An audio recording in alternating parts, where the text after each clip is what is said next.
Chapter 2101. This was a position that many women would fight for, but it was difficult for them to achieve. She had only relied on her 2 children. As a mother, her status was elevated because of her children. Yet, she had easily obtained this glorious title. How could these people be balanced? Xianxia clenched her fists tightly. She was enduring it. She wanted to know what kind of prejudice the Mu family had against her.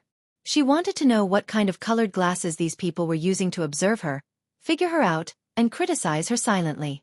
Seeing that she was not speaking, Mu Shumin thought that she was feeling guilty. He added fuel to the fire. Let's not talk about other things. Just your current status. An actress? Haha. How many good people can there be in the entertainment industry today? Now, to put it nicely, you can say that you're an idol, a celebrity, or a queen. In ancient times, you'd be a lowly actress with no status at all. An actress wanting to enter a rich family is simply wishful thinking. When Mu Yenqing heard this, he frowned and couldn't help but ask, "Auntie, she's an actress?" "Yes. Didn't she star in a movie not long ago?" The box office was very high.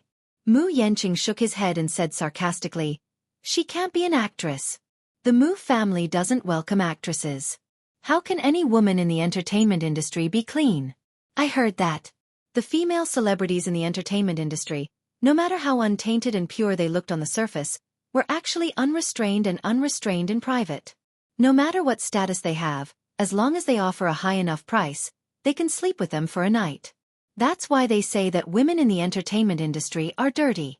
How clean can they be when they're in such a big vat of corruption? Exactly. Only those nouveau riche would marry a woman in the entertainment industry.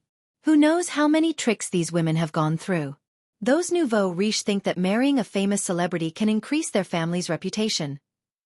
They're not afraid of being laughed at if word gets out. Who knows, these nouveau riche might have become brothers-in-law after marrying a celebrity. This is also the reason why these people will never be able to integrate into the upper-class society. In fact, the real rich don't care about actresses at all.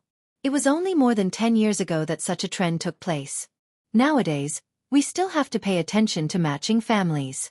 Women have to be virtuous, gentle, virtuous, and knowledgeable. The Mu family doesn't need to talk about being well-matched in terms of social status. After all, strictly speaking, there aren't any families in the capital who can match up to the Mu family in terms of social status. I still hope that Xianxia can find someone with a good family background. She doesn't need to be rich. Even if she's from a scholarly family, marrying a lady from a prestigious family would be a good choice. Exactly. Xianxia is such an outstanding child. How can he be ruined by such an ill-intentioned lady? There was a burst of whispering. Xianxia sat expressionlessly in her seat as she listened to those harsh words. Those disdainful looks were like sharp knives landing on her body, piercing her skin. Vicious words hurt the cold of June. These words were not false at all. Xianxia narrowed her eyes and the corners of her lips curled up slightly. She moved slightly and sat up a little straighter. The moment she moved, everyone's eyes immediately focused on her. Xianxia scanned her surroundings and casually said, "I think you all have misunderstood something." Mu Linfeng was stunned. "What do you mean?"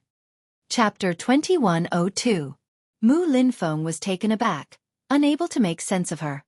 Xianxia suddenly raised her head. With a pair of resolute eyes, she stood up abruptly and walked toward Mu Linfeng. She stopped 3 meters away from him. Her gaze was indifferent as she said coldly, "Mr. Mu, allow me to be frank. Even if you beg me to enter the Mu family, I may not be willing to do so." Xianxia's back was straight. Her chin was slightly raised, but she did not appear arrogant. Her posture was like a lotus in the mud, not allowing anyone to blaspheme her. "From the moment you opened your mouth, you seem to have determined that I'm a beggar. You seem to think that your nephew and I are together with you only because of his background and wealth. Uncle Mu, you must be joking. Since you said that I'm a scheming woman, then if I'm really so shrewd and ambitious, I can say that none of you can stop me if I want to enter this place." Xianxia paused and swept a glance at the astonished crowd. Then she slowly said, "But I don't care even if you beg me to enter this place. Do you think that I covet the Mu family's wealth? I'm sorry. I really don't care for it. Sour grapes when you can't eat them." Mu Shumin jabbed. Clearly, He was infuriated by her words. This person, your words are too extreme. That's not good, is it? Xianxia turned to look at her and said sarcastically, a narrow-minded person will be biased no matter what she sees. In other words, a person with a dark mind will not see any good in anything no matter how beautiful it is. Yasha is the person I love deeply. I chose to be with him because of him, and it has nothing to do with anything else.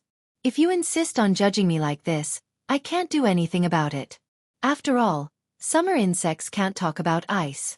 You keep belittling actors and celebrities, but I feel that your qualities may not be comparable to those celebrities. At the very least, they rely on their own abilities to make a living in the entertainment industry. Even if some people use unspoken rules to gain fame, isn't it still a matter of one willing to be beaten and the other willing to be beaten? At the very least, whether it's mentally or physically, they have paid the price to get to where they are today. What about you? You're just blessed by the heavens. You're born a little better, but you don't have to be so arrogant and humiliate others, do you? Forgive me for being blunt, but you're, at most, lucky sperm. What else can you bring except for your reincarnation? In other words, I still think that you people are like beggars. You don't have any real ability, but you are the parasites of the family. Ask yourselves, when you're pointing fingers at others at the same time, have you contributed to the family? Her words were truly shocking. What do you mean lucky sperm? What do you mean parasites? Listen. Listen. How of the Mu Abto you Tutu to say such unconventional words to? That was Tutu of Mu to of him. Of course Mu of course, of that of Yun of her too. Chapter 2103. Mu Shumin's chest was filled with anger. She glared at her fiercely and sneered.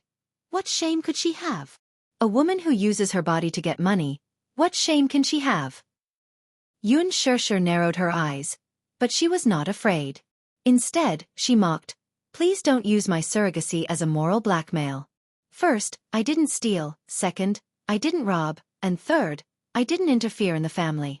I only used my body as the price in exchange for the reward I won.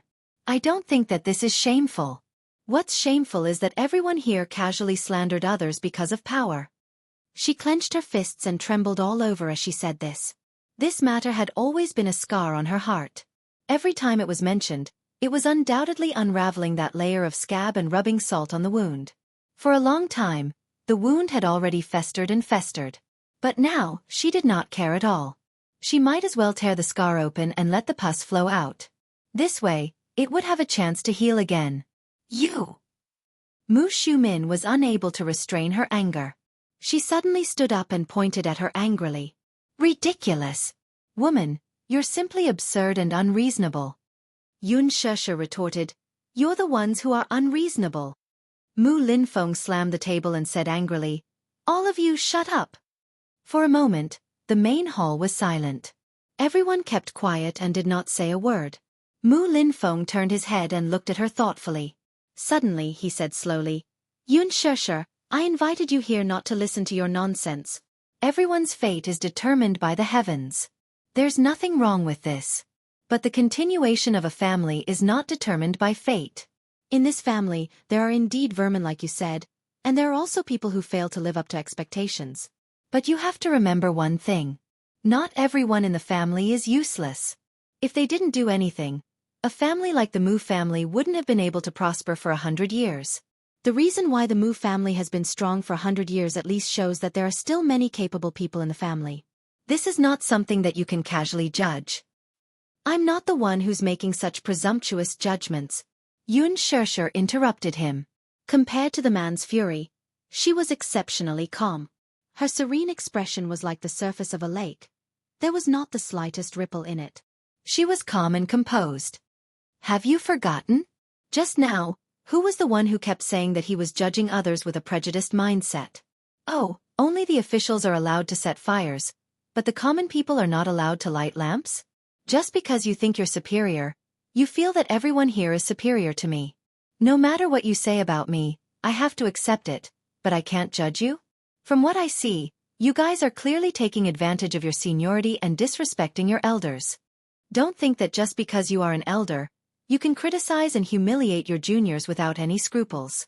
In this world, what matters is reason, not seniority.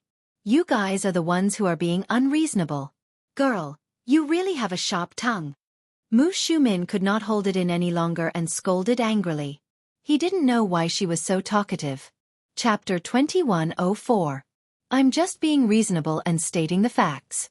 You guys have no basis at all, and you're just using the fact that you have a sharp tongue. In my opinion, no matter how wealthy a family is, there's no lack of uncultured scum. If you ask me, I don't know where your sense of superiority comes from. In terms of upbringing and etiquette, the Mu family gives me the feeling that they're just putting on a show. The Mu family has indeed prospered for 100 years and can be considered a prestigious aristocrat. However, wealth has been passed down for 100 years, but other things can't be, right?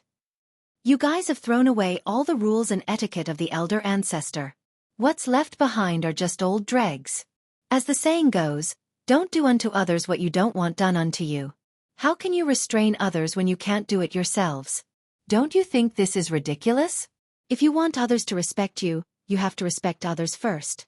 Don't you understand such basic upbringing? Xianxia's tone was calm and even. She had the aura of a scholar who had a verbal battle with a group of scholars. There were so many people present, but none of them could stand up to refute her. However, they were all furious. This little girl's mouth was so sharp. In just a few words, she had ridiculed them. The problem was that they didn't know how to refute her. Every word she said was sharp and incisive. Although it didn't sound pleasing to the ears, it was all reasonable and they couldn't refute it. Mu Xiumin was infuriated by her. Xianxia didn't have stage fright at all. She met her gaze with an icy gaze. Seeing that he couldn't win against her, Mu Xiumin turned to Mu Linfeng and said, "Second brother, where does this little girl get so much nonsense from? Don't waste your breath on her. Just give her an ultimatum. I think she's refusing a toast only to be forced to drink a forfeit." Mu Linfeng tried to restrain himself. His entire body was tense, especially the muscles on his face.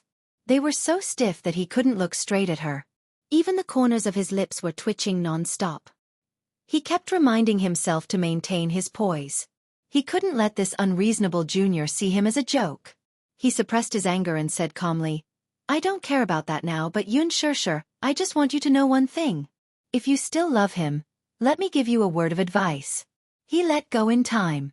I don't want to harm myself and him." "I don't understand what you're saying." Xianxia smiled elegantly and asked, "What do you mean by that? Just say it. There's no need to beat around the bush. I'm just a boor, so I can't understand your profound language." Mu Linfeng sneered. "I'll give you a sum of money. As for the amount, it's entirely up to you. However, there's a condition. You must divorce Xianxia and not cause any trouble for the custody of the two children." As soon as he finished speaking, Xianxia was stunned for a moment.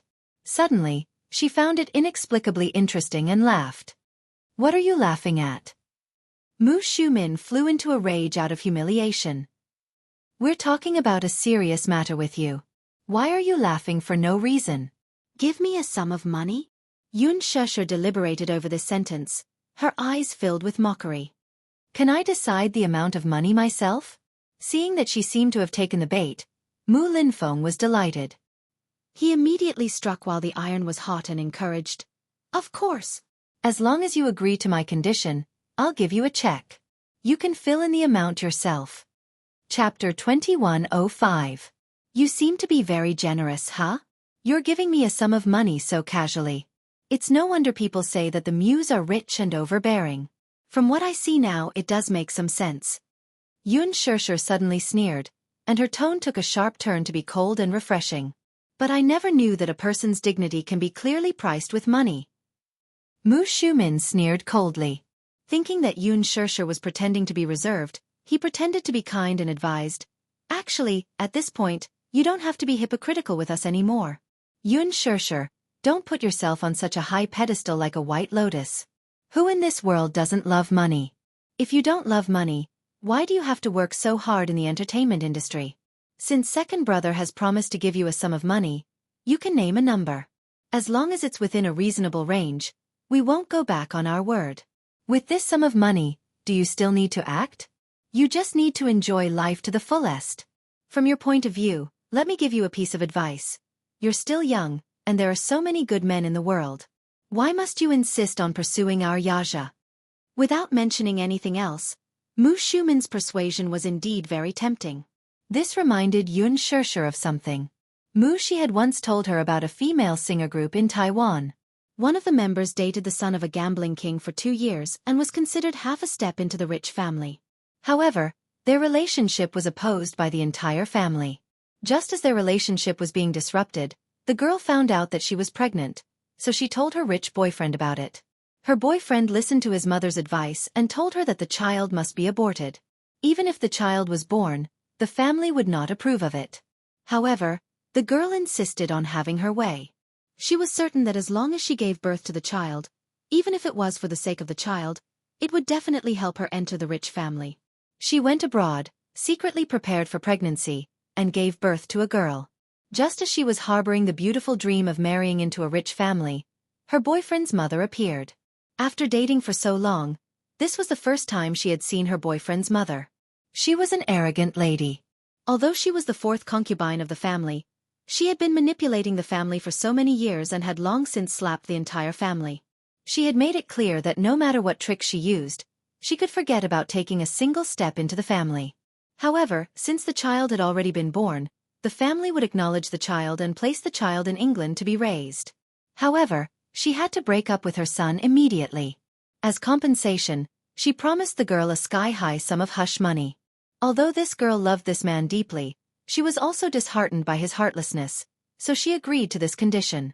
Therefore, with her ability, it would be difficult for her to go against this family. This 4th aunt was too ruthless. She would threaten and bribe her.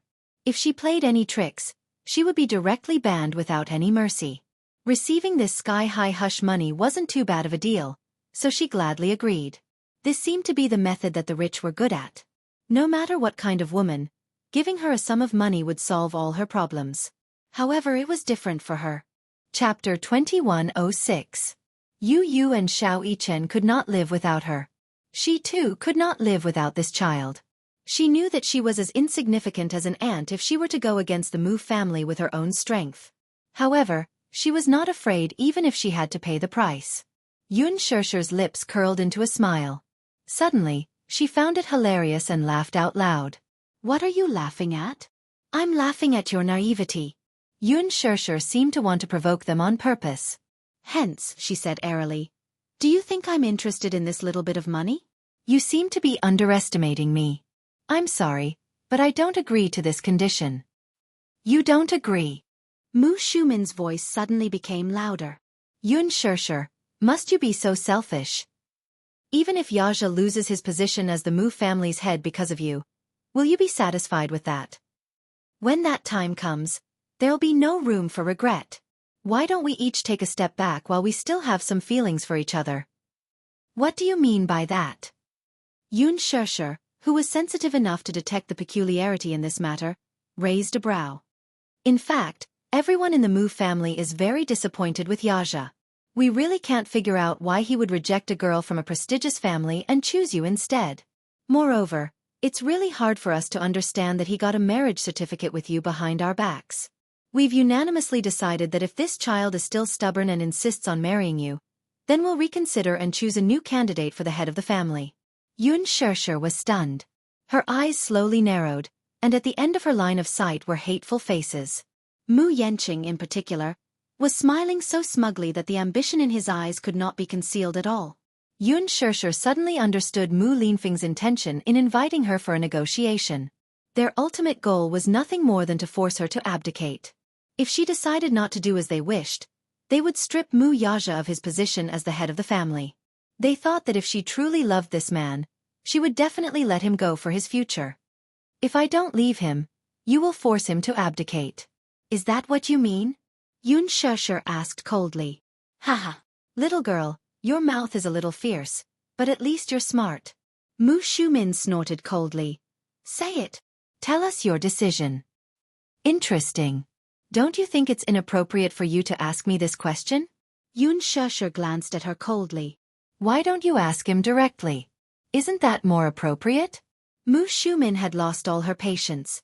She suddenly called her assistant over and asked for a checkbook. She picked up a pen and asked directly, How much do you want? How much money do you want before you are willing to leave him? Mu Xiumin did not want to play games with her and asked directly. Xianxia gritted her teeth. Mu Xiumin hated her stubbornness and was determined to humiliate her in the most humiliating way possible. 100 million. Is that enough? Madam Yu. 100 million. Mu Xiumin did not have the patience to listen to her and continued to raise the price. Before Xianxia could reply, a childish and cold child's voice was suddenly heard from the door. 100 million? Are you trying to dismiss a beggar? There was no emotion in the voice. It was a childish voice, but more than that, it was cold and heartless. Everyone was shocked and looked in the direction of the voice. Chapter 2107. Yu Yu and Xiao Yichen had appeared at the door unknowingly. Behind them stood two men in black suits with stern expressions. Yu Yu was dressed in a black trench coat with his hands in his pockets. His expression was as cold as ice. Xiao Yichen stood at the side with an equally furious expression. He clenched his fists tightly and glared at Mu Xiumin with a terrifying gaze. Mu Yichen, do you still know how to return to the Mu family? Mu Xiumin snorted and taunted him. I thought you've forgotten your place and acknowledged a thief as your mother. Since you're all here, have a seat. Mu Linfeng waved his hand and ordered. The servant immediately brought two stools over and said gently, Young masters, please have a seat. Mu Yichen remained indifferent and unfathomable. The servant observed his expression. It was obvious that she had confused Xiao Yichen and Yu Yu. She walked to Yu Yu and reached out to carry him to his seat. However, Yu Yu slapped her hand away violently. Smack. Don't touch me. It's dirty. The servant was forced to retreat to the side. Yu Yu lowered his gaze and glanced at the chair beside him before kicking it away expressionlessly. With a bang, the little guy's strength was incomparably terrifying under his rage, and he directly kicked over the chair that was as tall as him. Mu Linfeng was stunned for a moment before he was infuriated. He straightened his body and stared at the little fellow who was standing not far away from him in disbelief. He was clearly so small, but he seemed to be hiding an endless amount of energy. There was an ancient saying that went, a newborn calf is not afraid of a tiger. However, how was this child a newborn calf? He was clearly the king of beasts. He was like a newborn tiger cub. Even in such a big scene, he did not show any fear at all. Xianxia was also stunned. She had never seen such a terrifying Yu Yu before. In her impression, Yu Yu was a little more mature than the other children and was unusually steady. However, in front of her, he was always as gentle as water, like a refined little gentleman with an elegant temperament. But now, there was a different aura on his body. It was a very dangerous and aggressive aura. He stood there without saying a word, but his terrifying aura didn't seem to lose in the slightest even when facing off against a seasoned figure like Mu Linfeng. Since you've put it this way, I have no intention of negotiating with you calmly. Yu Yu turned around gracefully and laughed disdainfully. If it weren't for Daddy's painstaking efforts over the years, I would have destroyed Mu Group long ago. Xianxia widened her eyes. It was hard to imagine that such arrogant words came from Yu Yu's little mouth, who only knew how to sweet-talk her. In her memory, Yu Yu's gentle smile and bright eyes looked at her as if they could speak. His little mouth opened and closed as if he could speak. Mommy, I want a hug. However, the image gradually shattered. She snapped out of her thoughts and saw Yu Yu's cold and hostile gaze. It was so real. Chapter 2108. Yu Yu, on the other hand, smirked mockingly. Old uncle, I see that you're getting on in years, so I have to remind you that I don't have the time to play house with you. Let's cut the crap and get straight to the point. Yu Yu. Xianxia was frightened out of her wits as she softly called out his name from the side. This child, what was going on? How did he follow her here? How did he know that she was at the Mu residence? Moreover, the moment he appeared, he exuded an imposing aura that was completely different from his usual self. The series of suspicions left her in a daze. It was only now that she regained her senses. Who would have thought that this child would dare to challenge Mu Linfeng? How daring! Xianxia knew very well that the little lad was defending her, but this was clearly not the time for that. The child was insensible, so she naturally had to stop him. She was afraid that trouble would come from his careless words, so she called out to him softly. This was not the way to protect one's shortcomings. Sooner or later, he would get into trouble. Yu turned and glanced at her. He walked to her side obediently and placed his little hand gently on her shoulder. His gaze instantly became as gentle as water. "What's wrong, Mommy? What's wrong?" His voice was so gentle that it could be squeezed out of it. Standing in front of her, he seemed to have returned to his usual docile self. He was as obedient as a puppy, wagging his little tail at her. "What nonsense are you talking about?" Xianxia did not know whether to laugh or cry. She could not help but chide him. "How did you follow me here?" "Agent Li brought me here." "Agent Li?" Xianxia's face was full of question marks. She clearly did not know what was going on. Li Hanlin walked over and bent over slightly with a smile. "Hello, it's me. Do you still remember me?" "Principal." Xianxia felt that the world had turned into a fantasy. "What's going on?" "It's a long story. President Yun will explain it to you personally later." Li Hanlin comforted her. Xianxia, on the other hand, was confused. Her thoughts were in a mess, and she only felt that the world was too chaotic. What was going on? "Mommy, don't worry. I won't mess around, at least for your sake. However, there's a limit to everything." Yu slowly turned around to face his uncle. His eyes were as cold as ice. "According to seniority, I should respectfully address you as second granduncle, shouldn't I?" Before he could finish his words, he was quickly interrupted. "Humph. Child, you have no respect for your elders. You have no right to call me that." Mu Linfeng was clearly infuriated, so his tone was naturally unpleasant. "Mu Linfeng." Yu addressed him by name. Mu Linfeng's eyes widened in shock. Before he could react, he heard the boy casually say, "You'd better pray that Daddy can secure his position as the family head. When the Mu family's power changes, if you insist on forcing me to abdicate, Daddy will be dead. The day Daddy abdicates will be the day the Mu family welcomes the end of the world." He had long been unhappy with the Mu family. If not for the fact that the Mu family was his father's painstaking effort over the years, he would have taken action long ago. These good-for-nothings from the Mu family were like frogs at the bottom of a well. Did they think that the Mu family's position in the capital was unshakable? Interesting. He did not mind using his actions to broaden their horizons. Chapter 2109. He had lived for half a century, but he had never seen such an arrogant child. However, this child was insensible. Did he know how to deal with it? Naturally, Mu Linfeng did not take him seriously.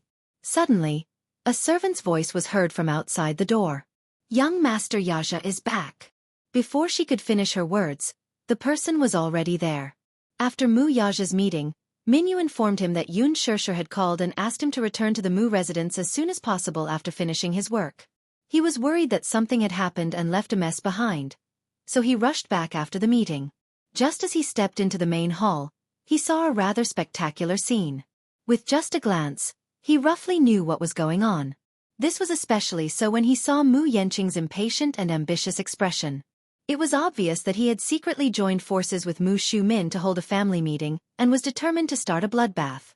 He had long expected that Mu Yanqing would join forces with Mu Shumin to force him to abdicate, so he was already mentally prepared for it. He did not expect that Mu Yanqing would be so impatient as to gather all the elders in the family and wait for his arrival. The show would officially begin. "Daddy!" When Xiao Yichen saw him, the coldness on his face disappeared in an instant, and he happily welcomed him. Mu Xianxia carried him and walked to Xianxia's side. With a smile on his face, he lowered his head and gently placed his large palm on her shoulder. However, such a small action instantly soothed all her uneasiness. His appearance was like the descent of a god, instantly wiping away all the worries and nervousness in her heart. Before this, even though she looked strong and forbearing, in reality, she felt isolated and helpless. A few minutes ago, Yu had also done the same to Mu Xianxia. The father and son seemed to have telepathy. Even their small actions of comforting others were the same, and they had great chemistry. Xianxia laughed inwardly, finding the tacit understanding between the father and son very interesting. "How long have you been here?" he asked. Not long, not long." She whispered to him. "I'm fine. Don't worry." With the tacit understanding between them, there was no need for words. Even if it was just a look, they would immediately understand each other. Xianxia took Xiao Yichen and held him in her arms. Mu Yaxia turned around and looked at the crowd with an expressionless face. The corners of his mouth curved into a cold arc. Since everyone is here, why don't we lay everything out on the table? Mu Xiumin quietly hinted. With Mu Yaxia as the center, everyone took their seats one by one, forming a large semicircle around him as if they were having a scolding session. Mu Linfeng sucked in a deep breath of cold air. For a moment, Yu Yu's arrival had stirred up his originally calm state of mind. He opened his eyes and said casually, "Yaxia, since you're here, there are some things that I should talk to you about. What do you plan to do with this woman?" He did not specifically specify, but everyone knew who this woman was referring to. Everyone looked at Xianxia. Mu Yaxia glanced at her and turned his head away. I thought everyone understood what I meant. Chapter 21:10. Mu Yaxia sneered and retorted, "Why do I need your approval for the woman I've set my mind on?" What a joke. Mu Xiumin was at a loss for words. Even though he was used to Mu Yaxia's arrogant attitude, he was still deeply dissatisfied and frustrated. Yaxia, you're not young anymore. As a man, no matter how promiscuous you are outside, the woman you bring into the family should at least be from a reputable family, even if she doesn't come from a well-matched family. I heard that this woman is in the entertainment industry, and she's obviously a femme fatale. I heard that you've offended many people and made many enemies because of her. With your status, you're destined to stand at the top of the Mu family. You can't mess around like this. You must know that this is a very dangerous thing for you. As the head of the Mu family, you should be thinking about how to strengthen the family and not make enemies for it. This is very detrimental to the family's future development. Haven't you considered this point? Ever since you became the head of the family, you've become more and more mischievous. You don't consider the consequences of your actions. This is a little too much. We've heard that you deliberately suppressed other families and banned those celebrities for this woman. But, if you offend other families for such a scourge, don't you feel ashamed for the Mu family? Yaxia, this child, has been rather negligent and lazy in the company's affairs recently. I heard that some time ago, there was an engagement ceremony on the island, and it was quite a big event. She didn't know where the capital for this engagement came from. Could it be that he secretly transferred it from the company's account? The Mu family's current situation is very unfavorable. If you continue to mess around, you'll only plunge the Mu group into deep trouble. Although you've brought considerable results to the Mu group all these years, why don't you think about it? If you continue to be stubborn and neglect the company's development, you'll cast aside the family's interests. How can you do that? As soon as one person finished speaking, the other continued. As if they had agreed on this beforehand, they fought to criticize his crimes. Mu Yanqing, who was listening at the side, was both excited and gloating. He did not say a word throughout, but the smug look on his face was incomparably dazzling. Since you became the head of the family, you have indeed done many things inappropriately. If you insist on marrying this woman, then according to what the elders have said, everyone agrees that you are not suitable to sit in this position. In the end, Mu Linfeng concluded. Everyone's gazes fell on him. Mu Yaxia didn't say a word and just listened silently. Even in the face of everyone's accusations, he didn't refute them. It was hard for him not to find it hard to believe. After Mu Linfeng's last sentence, he smirked mockingly and retorted, "You've made such a big scene just to force me to abdicate." Everyone was dead silent. Not a sound could be heard. Mu Yanqing looked around. Just as he was feeling incomparably excited, he accidentally met Mu Yaxia's cold and scrutinizing gaze. He shuddered and immediately sat down obediently, intimidated by the latter's scrutinizing gaze. This man exuded an extraordinary and terrifying aura. He was full of deterrence and dignity. Chapter 21:11. One of them said slowly, "We have no intention of forcing you to give up your position. The position of the head of the household is supposed to be held by an outstanding member of the family. We chose you because we valued your talent and ability. Second brother has always thought highly of you and thought that you were outstanding enough. Everyone has always agreed that you are qualified for this position. However, the series of events that happened after that changed our view of you. We originally wanted to dispel our support for you. However, in just one night, we don't know what methods you used to obtain the position of the head of the household. Old master is old, so it's inevitable for him to be muddle-headed. However, We will accept this muddle-headed debt for the time being. It's just that you have really disappointed everyone in the family for so long. After considering all of the above, if you continue to be stubborn, don't blame us for being heartless. You want me to give up my position? Haha, what a stubborn word. Xianxia stood up gracefully with both hands in his trouser pockets. His posture was tall and straight, and his noble aura was dazzling. His gaze swept around lightly and he asked casually, "Then, who is the candidate to replace me?" Suddenly, his gaze fell on Mu Yanqing, and the corners of his lips curled up. Mu Yanqing? Brother! Mu Yanqing felt uncomfortable under his sharp and threatening gaze. Naturally, he couldn't reveal his ambition in front of everyone, so he could only pretend to be kind and persuade him hypocritically. Brother, are you trying to kill me by saying that? Listen to Yanqing's advice. Cut off all ties with this woman and stop interacting with her. You are the head of the Mu family. What awaits you is a bright future. There are so many outstanding women for you to choose from, so why did you choose this woman? If you ask me, I don't have the ability to compete with you.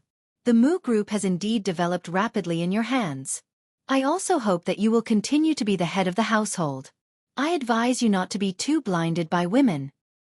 His words were so fake that it sounded like he was loosening the reins only to grasp them better. Mu Yanqing wasn't stupid. He also had his own cleverness. He was certain that Xianxia wouldn't really cut off all ties with this woman. That was why he said that. Mu Shumin said coquettishly, "Yanqing, don't belittle yourself. In my opinion, you're better than your brother.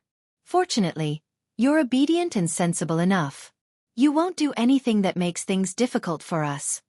Before Mu Yanqing could respond, Xianxia nodded with a smile and said, "Yes, she's obedient enough, so she can be manipulated by others, right?" The main hall suddenly fell silent.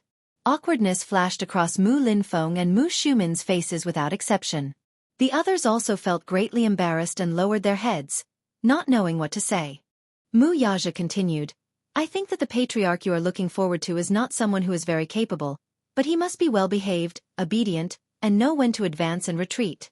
Once he ascended to the top, he could also hand over his authority and be at the mercy of others.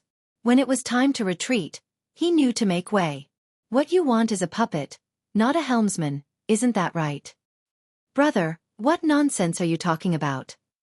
Mu Yanqing pretended to be aggrieved and retorted, "Don't deliberately distort the good intentions of the elders." His words had more or less saved some of the elders' faces. Chapter 21:12. Kind Intentions? Xianxia's voice suddenly turned frosty. "Out of kindness, you've set up such a trap for me and collectively want to force me to abdicate. I can't accept such kindness."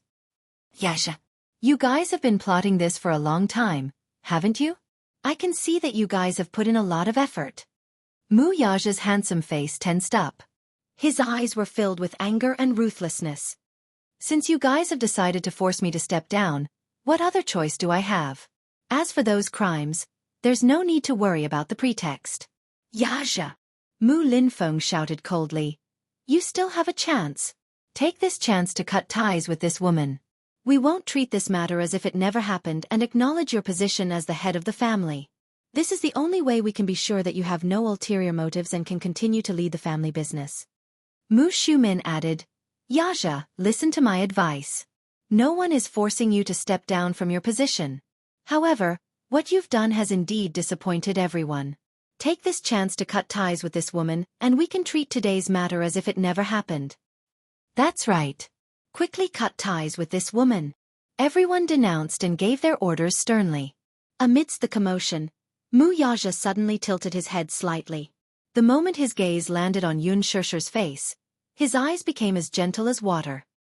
He slowly raised his left hand and gently covered it with his right hand.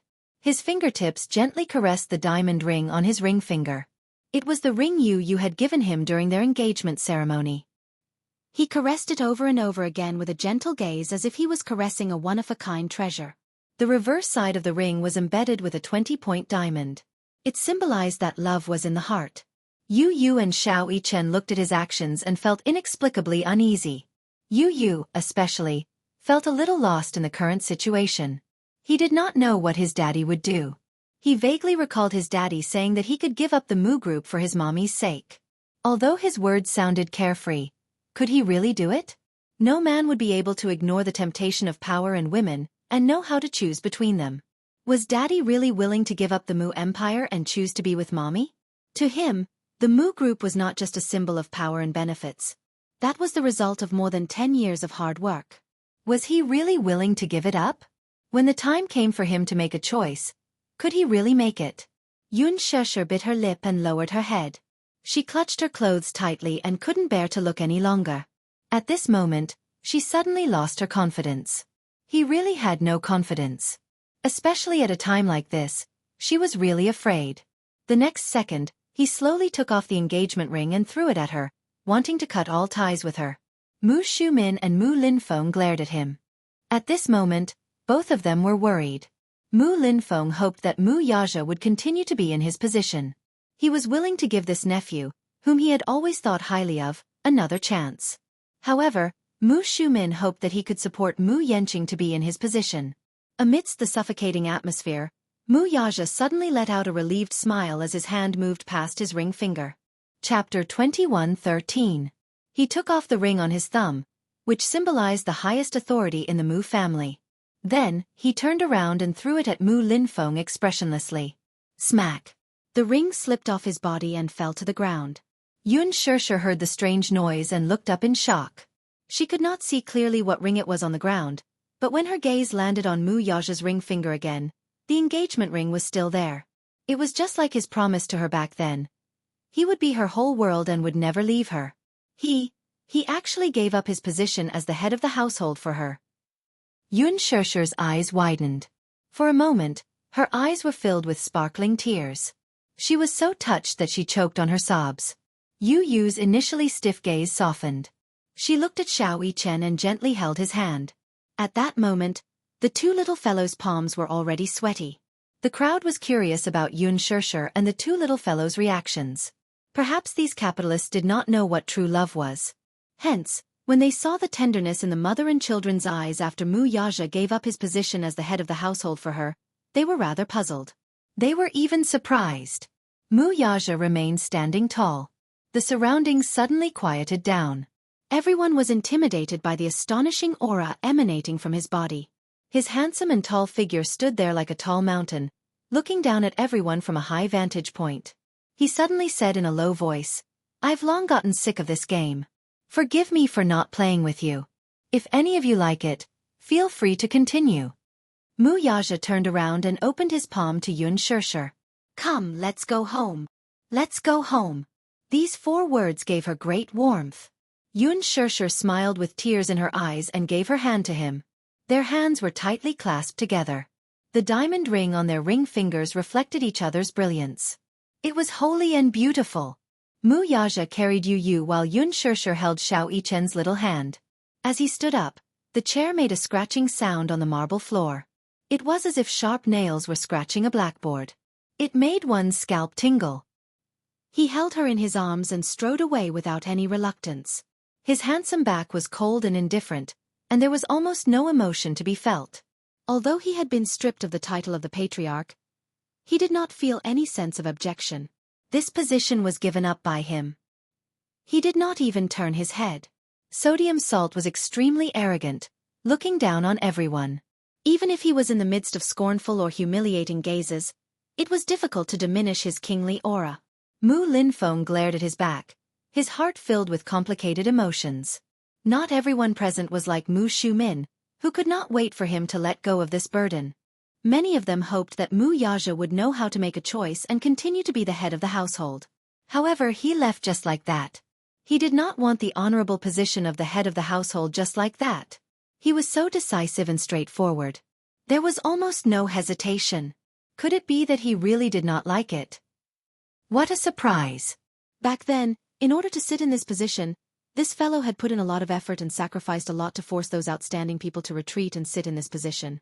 Therefore, some people felt that their hearts were empty after he left. Chapter 21:14. Mu Yanqing? Was he really going to take over the position? If this lad could be even half as good as Mu Yaxia, the crowd would not have such complicated feelings. Mu Linfeng could not help but call out, "Yaxia!" Mu Yaxia's back paused. Xianxia glanced at him, only to see him turn around expressionlessly. He sneered and said, "All these years in the Mu family, I've been cautious and did my best. Now that I've fallen to this state, I've saved your last bit of face. But don't forget that without me, the Mu family's empire will eventually become a wasteland. Today, I've walked out of this door. From this moment on, the survival of the Mu family no longer has anything to do with me. If the Mu family faces any difficulties in the future, don't crawl over to me with that pitiful face of yours." As soon as he finished speaking, his cold and oppressive gaze swept across everyone present. Finally, he retracted his gaze and left with Xianxia in his arms without looking back. Such heartless words had undoubtedly forced Mu Linfeng's last attempt to persuade him to stay back into his stomach. Resolute and domineering. This was him. Mu Linfeng seemed to have lost all his strength as he slumped on the chair. No one knew whether he was feeling happy or worried at this moment. Mu Yaxia had left. At this moment, the Mu family's empire could be considered to have collapsed. He had gathered so many people and set up a hongmen banquet, but it was never for such an outcome. At most, he wanted to threaten him. At least, even if Xianxia had to be a concubine, he would be happy to see it happen. But it was definitely not for such an outcome. Mu Shumin could not feel happy anymore. Mu Yaja's ruthless words before he left were a huge blow to her. She actually started to worry. With his ruthless methods, he would definitely not give up after leaving the Mu family. He would definitely use some tricks to trip up the Mu family. This was not the outcome she wanted to see. She had originally thought that forcing him to abdicate would be an extremely difficult task. A man with a strong desire for control like him would hold on tightly to power and not let go. However, they did not expect that a man who would do anything in the business world, who would do anything and everything, would rise to the top despite all the criticism and doubts. He used absolutely ruthless methods and almost swept away thousands of soldiers. He changed all the people in Mu Group. His ambition, his methods, and his boldness still made people feel a lingering fear in their hearts even until now. Such a man for a woman, actually let go just like that. Isn't this too unbelievable? Until now, everyone felt as if they were in a dream, and it was difficult for them to regain their senses. It was hard to imagine that the current Mu Group had already lost its leader. Just a moment ago, everything that had changed had been overturned with just a single thought. Mu Yanqing was obviously very excited. He looked around and saw that everyone was silent. He then glanced at Mu Shumin and Mu Linfeng, who appeared to be indifferent. Hence, he reminded her indirectly, and, since he has already stepped down from his position as the head of the household, then next, it was time to announce the new head of the household. He was already itching to make a move, and his ambition was restless. He was just waiting for Mu Linfeng to wave his hand, and logically, he would be able to inherit the position of the head of the household in front of all the elders. Mu Shumin bit her lip and did not say a word. Mu Yanqing could not help but feel disappointed. What was she thinking? Hurry up and announce what's next? Didn't Auntie agree? Chapter 21:15.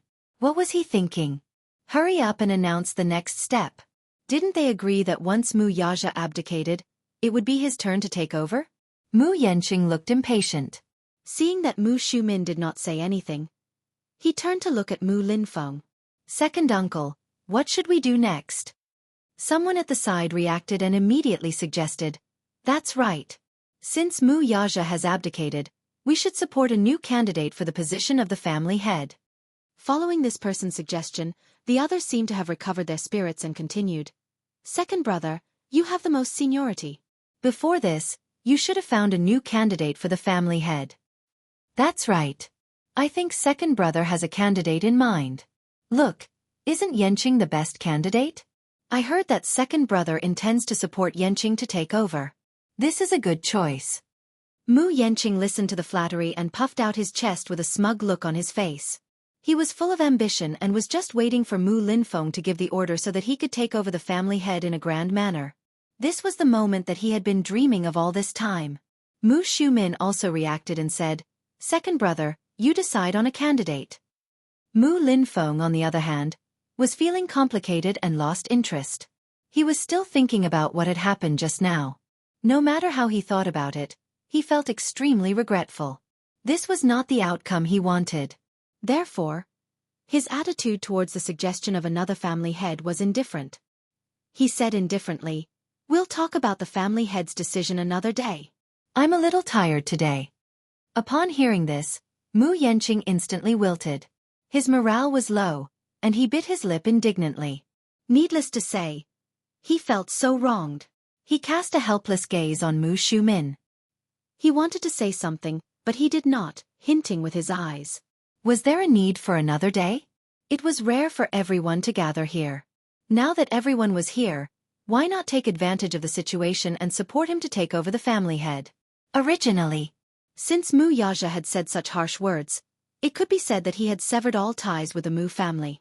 Even if he regretted it, it was too late to salvage the situation now. Since such a proud and aloof man had said such harsh words, he would definitely not come back. On the Mu family's side, no one would lower themselves to beg him to come back. Today's situation had already been decided. Next, the matter of choosing a new patriarch could be said to be imminent. But at this juncture, what was the point of hesitating? Mu Yanqing could not wait any longer. After all, there might be some unforeseen changes after tonight. If there were any changes and another Changyao Jin appeared, then all his efforts would be in vain.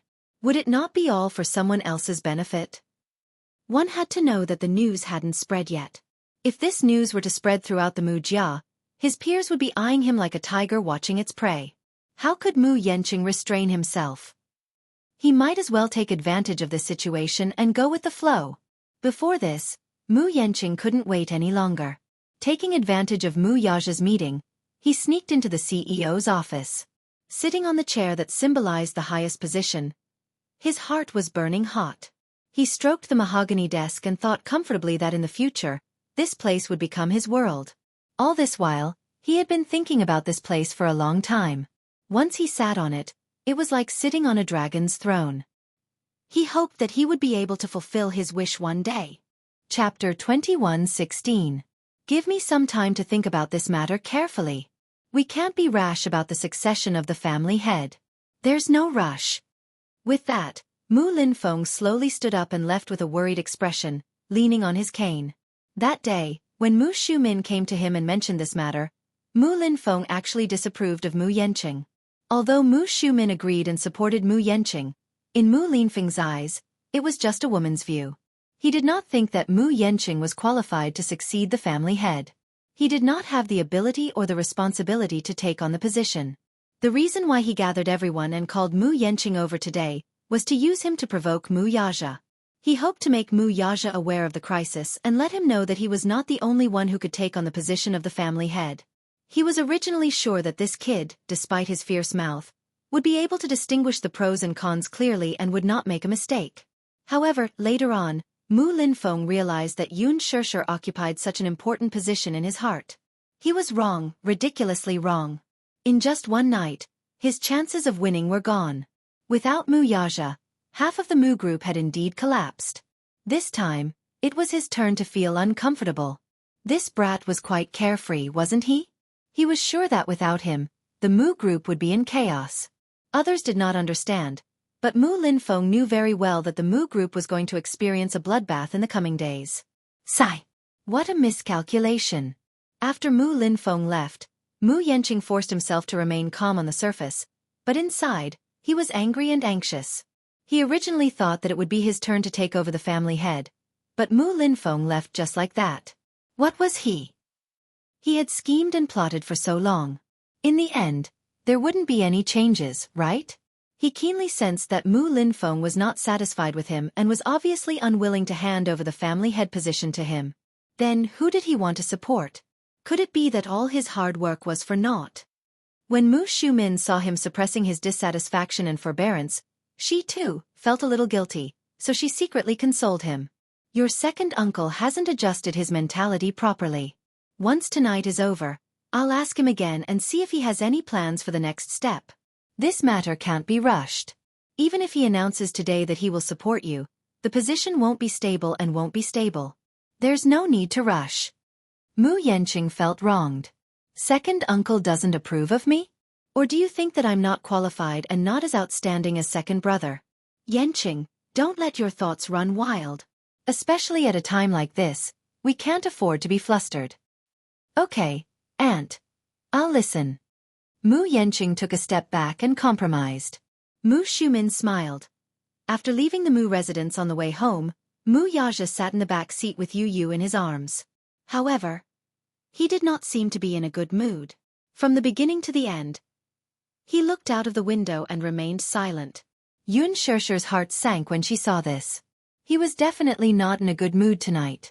It was not that he was reluctant to part with her, but after all, he was giving up so many years of hard work. Naturally, he felt uncomfortable. She slowly placed her hand on the back of his hand. Chapter 21:17. Are you very sad? She asked softly, looking a little guilty. After all, it was because of her that things had turned out this way. She couldn't help but feel guilty. Yu Yu and Xianxia looked at each other and kept quiet. Mu Yaja said in a low voice, "Don't let your imagination run wild. I don't feel upset." Even though he was comforting her, Yun Shishi still felt a little lost. Yu Yu suddenly said, "Daddy, you still have Mommy. You still have Xianxia and me. We are your strongest supporters." It didn't matter if he didn't say anything, but the moment he spoke, Yun Shishi suddenly reacted. She suddenly turned her gaze and stared at him. She said darkly, Yu Yu, I think you should be honest with Mommy." Yu Yu tilted his head and deliberately acted cute. He looked confused and his gaze was blank. "Mommy, what do you want me to explain? What's going on today?" "Today." Yu Yu continued to act cute. He blinked his big watery eyes as if he didn't understand her words. Yun Shishi snorted coldly and reached out to pinch his ear. "Wah!" Yu Yu cried out pitifully. "Mommy! Mommy! Let go. It hurts. Hurry up and tell me the truth. What do you mean by flattening Mu Corporation? Where did you get the confidence to say such bold words?" Xianxia said leisurely, "Yu Yu, hurry up and tell me the truth. Otherwise, you will die in Mommy's hands tonight." Yu Yu immediately asked Mu Yaja for help. Daddy, help me." Mu Yaja ignored him and said airily, "Be good and tell me the truth." He wasn't going to clean up his own mess. "Are you still thinking about asking for help?" Yun Shishi smiled and tightened her grip. Yu Yu couldn't take it anymore. He said with tears in his eyes, "Mommy, it hurts. Calm down and listen to my explanation." "Okay." Yun Shishi let go of him and crossed her arms elegantly. She smiled calmly and said, "I'll give you a chance to explain." Sucking in a deep breath of cold air, Yu Yu proceeded to explain his background in one breath. Of course, he omitted the background of the Hurricane Group.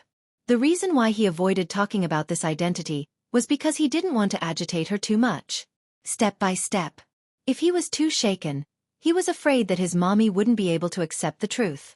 When he was 5 years old, he officially took over as the chief shareholder of Legends Holdings. When he became the CEO and appointed Li Hanlin as a special director, his net worth rose to more than 1 billion yuan. When Legends Holdings got listed, its market value was estimated to reach an unprecedented scale. After saying all this, Yu Yu sighed. Although Legends Holdings may not be able to compete with the Mu Corporation, we won't let them do whatever they want to us. Mommy, I just want you to know that we are not that easy to bully. Yun Shishi was dumbfounded when she heard this. She stared blankly and didn't come back to her senses for a long time. Legends Holdings? Legends Holdings. Wasn't that the world's #1 toy supplier? She had seen the news that Legends Holdings was going to be listed and it was reported on China Central News. She had always been passionate about Legends Holdings products. She bought most of the gifts for Yu Yu and Xianxia from Legends' flagship store. Chapter 21:18. What, 5 years old? 5 years old. Now, he was the legal representative of Legends and owned a considerable amount of shares. Was she dreaming? When Yu Yu saw that Yun Shishi was in a daze, he waved his hand curiously in front of her eyes. "Mommy, what's wrong?" Mu Yaja glanced at her from the corner of his eyes. He couldn't help but chuckle as he scratched her nose affectionately. Only then did she regain her senses. Still, she glanced at him in disbelief and muttered, "I can't believe it." Yu Yu patted her shoulder comfortingly and said meaningfully, "Mommy, you have to believe that anything is possible." "I can't believe that you're my biological son." Yun Shishi muttered the second half of her sentence. Yu Yu was dumbfounded. Xianxia held Yu Yu's little face in her hands and looked at him from left to right. Then, she recalled how high-spirited Yu Yu was when he was at the Mu residence. He was arrogant, bold, and heroic. However, when she looked at the obedient and cute little boy in front of her, Xianxia felt that the whole world was spinning. She couldn't believe it. Could she say that she didn't believe it? He dominated the toy market at 7 years old. He was only 7 years old. When she was 7 years old, she was still playing with mud with Xianxia. She couldn't believe that such a genius son had come from her womb. Wasn't there a saying called genetic mutation? Then why was Yu Yu the only one who had a mutation, but Xianxia? He couldn't even do basic arithmetic. Ah no. Xianxia was also very amazing. She had seen him carry a washing machine with her own eyes. Yet, he was able to carry it on his shoulders with such a small body. What kind of crazy pair did she give birth to? Xianxia looked at Xianxia's stunned expression and laughed out loud. Ha ha ha. Yu, you scared mommy. Ha ha. Yu said innocently. Mommy, I'm too smart. It's not my fault. Xianxia tried her best to hold her head and closed her eyes tightly, signaling him to keep quiet. Baby, let mommy calm down. Mommy can't digest what you've said for a while. Yes. Xianxia suddenly thought of something and asked suspiciously, the agent Li you're talking about? The one you always thought was the principal. Headmaster Li. Xianxia's eyes widened. He's your director? Aha. Yu crossed her arms and nodded. I'm also your personal assistant. No wonder. She had always thought that Li Hanlin was the principal of the kindergarten and that he cared for Yu so much because he liked him. Xianxia's heart was still pounding. There were times when Yu would often express his annoyance towards Li Hanlin, but Li Hanlin would not take it to heart. Instead, Li Hanlin would tremble with fear. At that time, she was already confused. Now that she thought about it, that was just a subordinate's way of showing his respect to his superior. There were times when she thought that Yu's attitude towards Li Hanlin was very arrogant, but Li Hanlin still acted exceptionally magnanimous. Now that she thought about it, it was all because he was afraid that Yu would deduct his bonus as a subordinate. It was no wonder. Had there ever been a principal who cared so much about a student whom he had never met before? This kind of love seemed to have gone beyond logic. Now that she thought about it, Xianxia suddenly felt as though she had been kept in the dark from the beginning. Chapter 21:19. Xianxia glared at him coldly. Suddenly, she pinched his face unhappily and said gloomily, Boy, how dare you lie to me and say that he is the principal of the kindergarten? How dare you lie to mommy? Ouch, ouch, ouch. Yu hugged her hand and begged for mercy. Mommy, please spare me. Mommy, I was wrong. Xianxia pretended to be angry and said, If it weren't for what happened today, I don't know when you would have come clean with me. Sob, sob, sob. Mommy, I was wrong. Please spare me, okay? Yu put his hands together and begged for mercy again and again. Xianxia couldn't help but snicker. Yu, you made mommy angry. Who asked you to hide it from mommy? As soon as he finished speaking, he suddenly felt a somewhat cold gaze fall on him. Xianxia slowly turned his eyes and saw Xianxia looking at him coldly. She pursed her lips and said, Oh, so you knew about it too. You hid it from me with Yu. Without waiting for little Xian's explanation, Xianxia's hand reached over and mercilessly pinched his little ear. Sob, sob, sob, sob. Mommy, let me go. What did I do wrong? Xianxia felt wronged and teared up. He felt that he had been implicated. Accomplice. Mommy, I didn't hide it from you on purpose. Yu asked me to hide it from you and not tell you. Xianxia looked at Yu and narrowed her eyes. Yu quickly begged for mercy and said, That's because I didn't want mommy to worry. Yu broke free from her grip and held her hand instead. He placed his hand on the back of her hand and the grievance on his face suddenly disappeared. It was replaced by a dazzling tenderness. Mommy, I know you're angry and worried. That's why I didn't dare to tell you the truth. No matter what my identity is, I'm still that sensible and obedient Yu by my mommy's side. That will never change. Mommy, I'm working hard to become stronger, by hook or by crook, at all costs. I just want to protect you better and not let you be bullied by anyone. I've had enough of being weak, helpless, isolated, and bullied. Although some of the memories happened when I was very young, they were still deeply etched in my mind. I don't want such a nightmare to accompany you for the rest of your life. His words were incomparably sincere. Yu looked at her gently. Suddenly, she reached out her little hand and grabbed Mu Yaja's hand. She replaced herself and gently placed her hand on the back of Xianxia's hand. Then, he turned his head and exchanged a smile with Xiao Yichen. The two little fellows gently placed their little hands on her. In the future, let's never be separated again, okay? Before Yu could finish speaking, Xianxia's face was already covered in tears. She tried her best not to show her weak side in front of the little munchkin. She widened her eyes and tried in vain to force back her tears. But she couldn't help it. These simple words were so touching. She couldn't hold back her tears any longer. Initially, when this little fellow fearfully confessed his identity to her, Xianxia didn't know whether to laugh or cry. She was obviously very angry, but she also felt a little heartache and helplessness.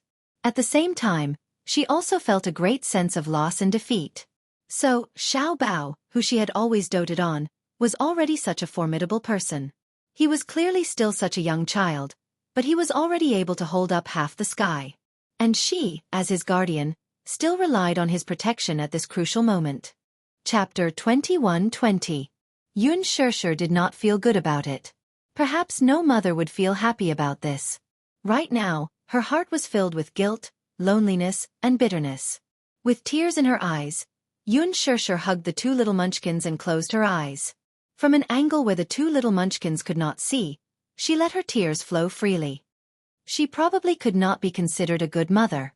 Mu Yaja's heart was also touched. There had never been a time when his heart was as hot as tonight. There had never been a time when he felt that the hearts of the four of them were so close. At this moment, he suddenly felt that he was like a tall mountain, towering and indestructible. Although he had stepped down as the head of the family, he did not regret it at all. He was no longer the person he used to be. Now, although he had lost the Mu group, he felt that he was strong and indestructible. He gently hugged the three of them and narrowed his eyes. Inadvertently, his gentle gaze was like the purest lake water, tender and moving. Tonight was destined to be a sleepless night. The Mu family's house was brightly lit. After Mu Linfeng left the banquet, Mu Shumin and Mu Yanqing left as well. However, the others did not leave. They sat down calmly and discussed the matter of the head of the family. Ever since Mu Yaja casually stepped down from his position, these elders and shareholders, who were initially gloating over the company's misfortune, became worried. Never would they have expected Mu Yaja to abdicate his responsibilities without looking back, all for the sake of a woman. This time they were worried sick. Regarding the news of Mu Yaja stepping down as the head of the family, the next step was to launch a series of public relations. First, they had to issue an announcement letter to announce that Mu Yaja had stepped down as the CEO of Dishing Financial Group. Next, they would have to face the bombardment of the media. The public relations department would probably have to quickly set up an alert and do a good job of public relations. Then, when the news was released, they would have to think of ways to calm the unrest and uneasiness caused by the change of power in the headquarters. After all, any change in power in a company would usually be announced in advance to give a precaution. For example, before Mu Yaja became the CEO, Mu Yaja's CEO, the headquarters of Mu Group issued an announcement 1 month in advance. Moreover, within this 1 month, all the handover work was carried out in an orderly manner. 1 month later, Mu Yaja took office. Even so, the Mu Group was still in an uproar. Firstly, Mu Yaja was only about 20 years old at that time. He was young and full of vigor. At that age, many men had yet to graduate from university, but he had already obtained a degree in finance. Moreover, with his overwhelming strength, he stood his ground against all opposition and ascended to the position of president. There were many people who were not convinced by him. Not to mention the veterans of Dishing shareholders meeting. Even the ordinary employees at the headquarters shook their heads at the mention of this new president. Before Mu Yaja took over, Mu Shang was the chairman and honorary CEO, while the deputy general manager was an external executive. However, all the power was still in his hands. With such a young face changing overnight, many people's hearts were pounding. They were afraid that the Mu Group would go downhill after the change. A generation's head. A generation's head. Chapter 21:21. Secondly, as the saying goes, A new broom sweeps clean. As soon as Wuxia took over, he set fire to the senior management. He kicked out a few good-for-nothings and cleaned up a few of the senior management who were idling around. He then supported new people to take over. That move caused panic among many people. During that period of time, the stock price of Mu Group was fluctuating. It fell again and again until it plunged by 4%. Don't underestimate that 4%. If it were any other company, they would have been on the verge of bankruptcy. Only a deep-rooted financial group like the Mu Group could barely stabilize the situation. However, just when everyone was worried about the future of Mu Group, Wuxia was invincible. Not only did he get rid of the hidden tumors in Mu Group, but he also issued new policies one after another. He carried out reforms swiftly and decisively. He bought up many potential bad assets. Under his operation, Mu Group quickly recovered and climbed to the top with an amazing momentum. How could people not be impressed by such a strategy? Everything felt like a dream. He was a peerless genius. Wuxia's business talent was definitely unique. However, now that they were back to this difficult time, the elders were worried. They did not even know how to explain it to the public. They did not even have to think about it. If they announced to the public that Wuxia was stepping down as the CEO, the stock price would definitely fall to the bottom. That would cause an immeasurable turmoil within the financial group. At the same time, who else could be the savior of Mu Group like Wuxia did in the past? In the entire Mu Group, they could not find another man with such talent and responsibility. As the saying went, the emperor would summon his ministers. However, all of this happened too suddenly. What they were more worried about was the fact that Wuxia had spouted such harsh words today. Given his means, there was no telling what kind of crazy things he would do after leaving the Mu family. He had been in Mu Group for so long. He knew every move of Mu Group like the back of his hand. In other words, it was not impossible for them to empty out Mu Group without anyone knowing. No one knew the operations of the consortium better than Wuxia. Moreover, Wuxia had nurtured a group of thousands of people in the Mu Group. Most of them were the cream of the crop from famous universities such as the United States and the United Kingdom. Once Wuxia left, this group of people would definitely leave with him. This was undoubtedly the loss of the Mu Group's left and right arms. They were loyal to him. Wuxia was right. Without him, the Mu family would truly be in ruins.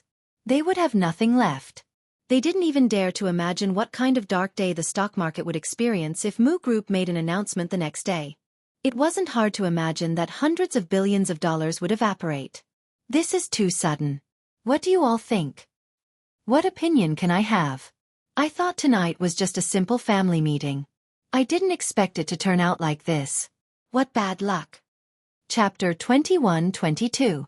Yaxia, that rascal. So many people are scrambling for the position of the family head, and he just threw it away like that.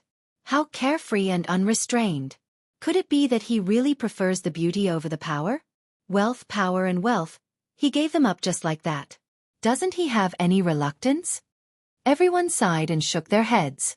One of them said helplessly, "There's no point in saying more now that things have come to this. We'll hold a shareholders meeting at 7 a.m. tomorrow to discuss the next steps. Shifeng will follow up on everything." Understood. Fifth uncle. The public relations department must be on high alert. We'll hire a senior public relations consultant to be in charge of all media matters. Yes, I'll make the arrangements right away. Also, the media and legal departments must be on high alert. We'll strictly curb the rumors online. If necessary, we'll use legal means. Yes, sir. Tonight was destined to be a sleepless night. Yu and Xiao Yichen returned home.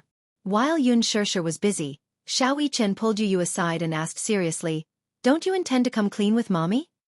"Haven't I already explained it to her?" Yu, on the other hand, was baffled. Xiao Yichen sighed. "What about the Hurricane Group?" "About you and the Hurricane Group, the toys you designed for the Deva Eye project, and your involvement in the military and maritime matters. Don't you intend to come clean with mommy?" Yu's expression suddenly turned solemn. He shook his head and said helplessly, "I don't have the courage to do that." "Are you worried that mommy will blame you?" Yu smiled weakly, looking a little tired. "No. I'm worried that she'll be disappointed in me and think that I'm a bad kid who commits all kinds of evil." Xiao Yichen retorted in his heart. "Think? Isn't that the truth? Yu Yu was stunned. Then his eyebrows twitched uncontrollably. Mu-Yi-Chen. Is he deliberately sabotaging me? Xiao Yi-Chen sighed as well. I also think that it's better for you to hide this from Mommy for now. After all, she might not believe you if you tell her about it, and she'll worry about you. Unlike his usual white-eyed self, Xiao Yi-Chen was surprisingly calm right now. He was thoughtful and considerate. He had considered all the things that Yu Yu was worried about.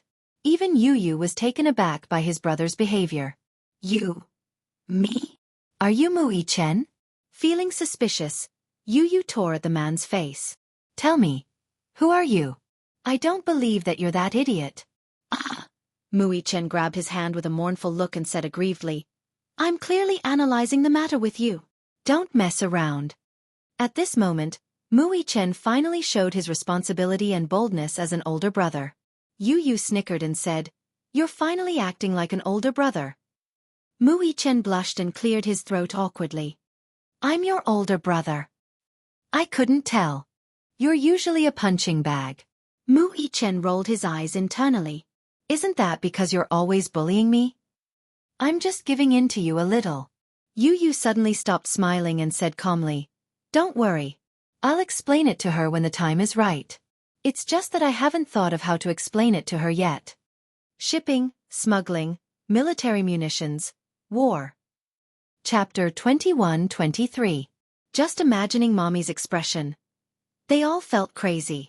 After receiving the news, Lu Jinyu and Jianghu quickly rushed to Xianxia Walk. In the living room, Yun-Shirshir served tea and heard Lu Jinyu's shocked voice. Boss, are you determined to do this?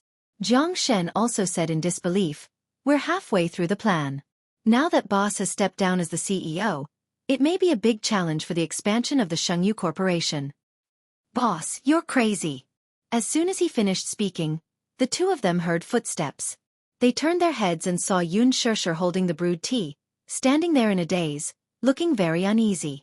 They looked at each other and immediately felt extremely guilty. They comforted her and said, Sister-in-law, don't think too much. We don't mean what you think. It's okay. Yun-Shirshir put the teacup on the table thoughtfully and was about to leave. Mu-Yaja suddenly held her hand. Ha! She turned around blankly, only to see him smiling deeply and comforting her gently. Don't think too much, okay? Okay. Yun-Shirshir shook her head. Don't worry. You guys continue to talk. I'll go to the garden to trim the flowers. With that, she hurried to the back garden. Mu-Yaja's smile disappeared. He turned around and glanced at them coldly with a dangerous gaze. Jianghu knew that he had said something wrong and bit his lip guiltily. What happened tonight was very sudden. I didn't have time to worry about it. The Mu Corporation can't tolerate me anymore. Or, some people with ulterior motives have long wanted to pull me down from this position. They haven't made a move on me because I'm still useful. Tonight, they arranged such a Hongmen banquet for me because some people with ulterior motives want to use a few seniors and shareholders to kick me out. As for the others, they just want to suppress my momentum. However, I've turned the tables on them and stepped down as the head of the family. They must be caught off guard and confused. Lu Jinyu immediately understood what Mu-Yaja meant. As a matter of fact, Mu Linfeng had long harbored such thoughts. As a chess piece, he was naturally dissatisfied with the fact that the man had his own thoughts and opinions. He wholeheartedly wanted to find a suitable replacement for the patriarch's position. Perhaps he had already secretly cultivated some strength. This old man had a good plan. He wanted to make use of Mu-Yaja to strengthen the Mu group. In the end, he would kick Mu-Yaja out of the game and support another successor. In that case, wouldn't he be doing all the work for someone else? As for Mu Shumin, her thoughts were much simpler. She just didn't like Mu-Yaja and thought that it would be best to kick him out. Even if it was difficult to shake his position, it would be good to use this meeting to dampen his spirit. Mu-Yaja could tell that Mu Yenqing had gained Mu Shumin's trust. Mu Shumin wholeheartedly wanted to support this fellow to take the patriarch's position. As for the others, some were purely there to watch the show, while others were dissatisfied with his various actions and wanted to suppress his momentum. However, he had already been defeated and stepped down as the family head in front of everyone. As a result, some people were happy while others were sad. Most of the people who were happy were Mu Yanqing and Mu Shumin. They originally thought that it would be difficult to get rid of this thorn in their flesh, but they did not expect him to take the initiative to step down. Chapter 21-24. The one who was worried was Mu Linfeng. He had yet to find an outstanding successor. Now that he suddenly announced his resignation, he was immediately caught off guard. He had always been the one running the Mu group. Now that he suddenly withdrew, there was no room for any mental preparation. No matter who came halfway, it would definitely be a mess. The more this happened, the more opportunities the Mu group had to take advantage of. He beat them at their own game and took advantage of the situation. It could be said that he was extremely ruthless. There was no way out or defense at all. In this way, they would be given many opportunities. Lu Jinyu was suddenly enlightened. When he thought about it, he was secretly amazed by Mu Yaja's shrewdness. Rather than shrewdness, it was better to say that he was scheming. He actually had such a shrewd foresight. But then again, as early as 3 years ago, he had devoted most of his energy to the Xianghu financial group. Since then, Big Boss had already been playing a very big game of chess. Poor Mu Yaja. Until now, he was still in the dark and was still delusional about making use of him. Unexpectedly, he had already been reduced to a chess piece in Mu Yaja's hands. Jiang Shen was also quite excited when he heard this. He was waiting for the next step to be bold and decisive. He was ready to take down the Mu group in one go. Mu Yaja held the teacup in his hand and smiled. The ambition and sharpness in his eyes were already indescribable. It was late at night. Xianxia had just made the bed when Mu Yaja pushed the door open and walked in after taking a shower. Hearing her busy voice, he quietly walked over and wrapped his arms around her waist from behind. He whispered into her ear, "What are you busy with?" Xianxia was so busy with the things at hand that she did not notice when he walked in at all. She was shocked. When she came back to her senses, she complained, "Make the bed. The weather is cold. The quilt used to be warm." Mu Yaja was not in the mood to listen to what she said. At this moment, he leaned over slightly and gently kissed her earlobe. They had not been intimate for many days, so he kissed her a little hurriedly. However, he was very focused and had no other thoughts. Xianxia laughed and pushed him away, but he was not in the mood to care. Instead, he kissed her deeper and deeper. He twisted her body and hugged her waist. The heat of his palm was transmitted from her waist to her waist. His big hand slowly reached under her clothes and explored. "Hey," Xianxia said coquettishly, "the two little guys haven't slept yet." She had originally promised to go to the two little guys' room and read them a bedtime story after she made the quilt. This was basically her homework before going to bed every night, and she never missed a beat. Mu Yaja, however, snorted in dissatisfaction. "Ignore them. I don't care." "Are you going to coax them to sleep?" Xianxia was amused. She was half joking and half serious. "It's fine as long as you coax me." When his words fell, it was so ambiguous that it made her heart immediately thump thump thump. When she pushed him away just now, she only let out a soft moan. He then unwillingly stuck to her, hugged her, and kissed her lips. Their lips were pressed tightly against hers. At an intimate distance, their eyelashes were entwined together. Their breaths were connected, and the tips of their noses were touching. The corners of his lips were curved as he kissed her without a second of delay. At first, it was just a light touch, but the more they kissed, the more uncontrollable it became. Chapter 21-25. He immediately smiled along with her. No matter when it was, as long as he saw her smile, no matter how tired or unhappy he was, it would all disappear. Under his gentle attacks, she also learned to be obedient and let him kiss her. In the end, she also learned to take the initiative. She wrapped her hands around his shoulders and hooked them around the back of his neck. She took the initiative to kiss his thin lips and gently traced the shape of his lips. Then she deepened her kiss and entwined her breath with his. Her initiative, however, made him feel incomparably comfortable.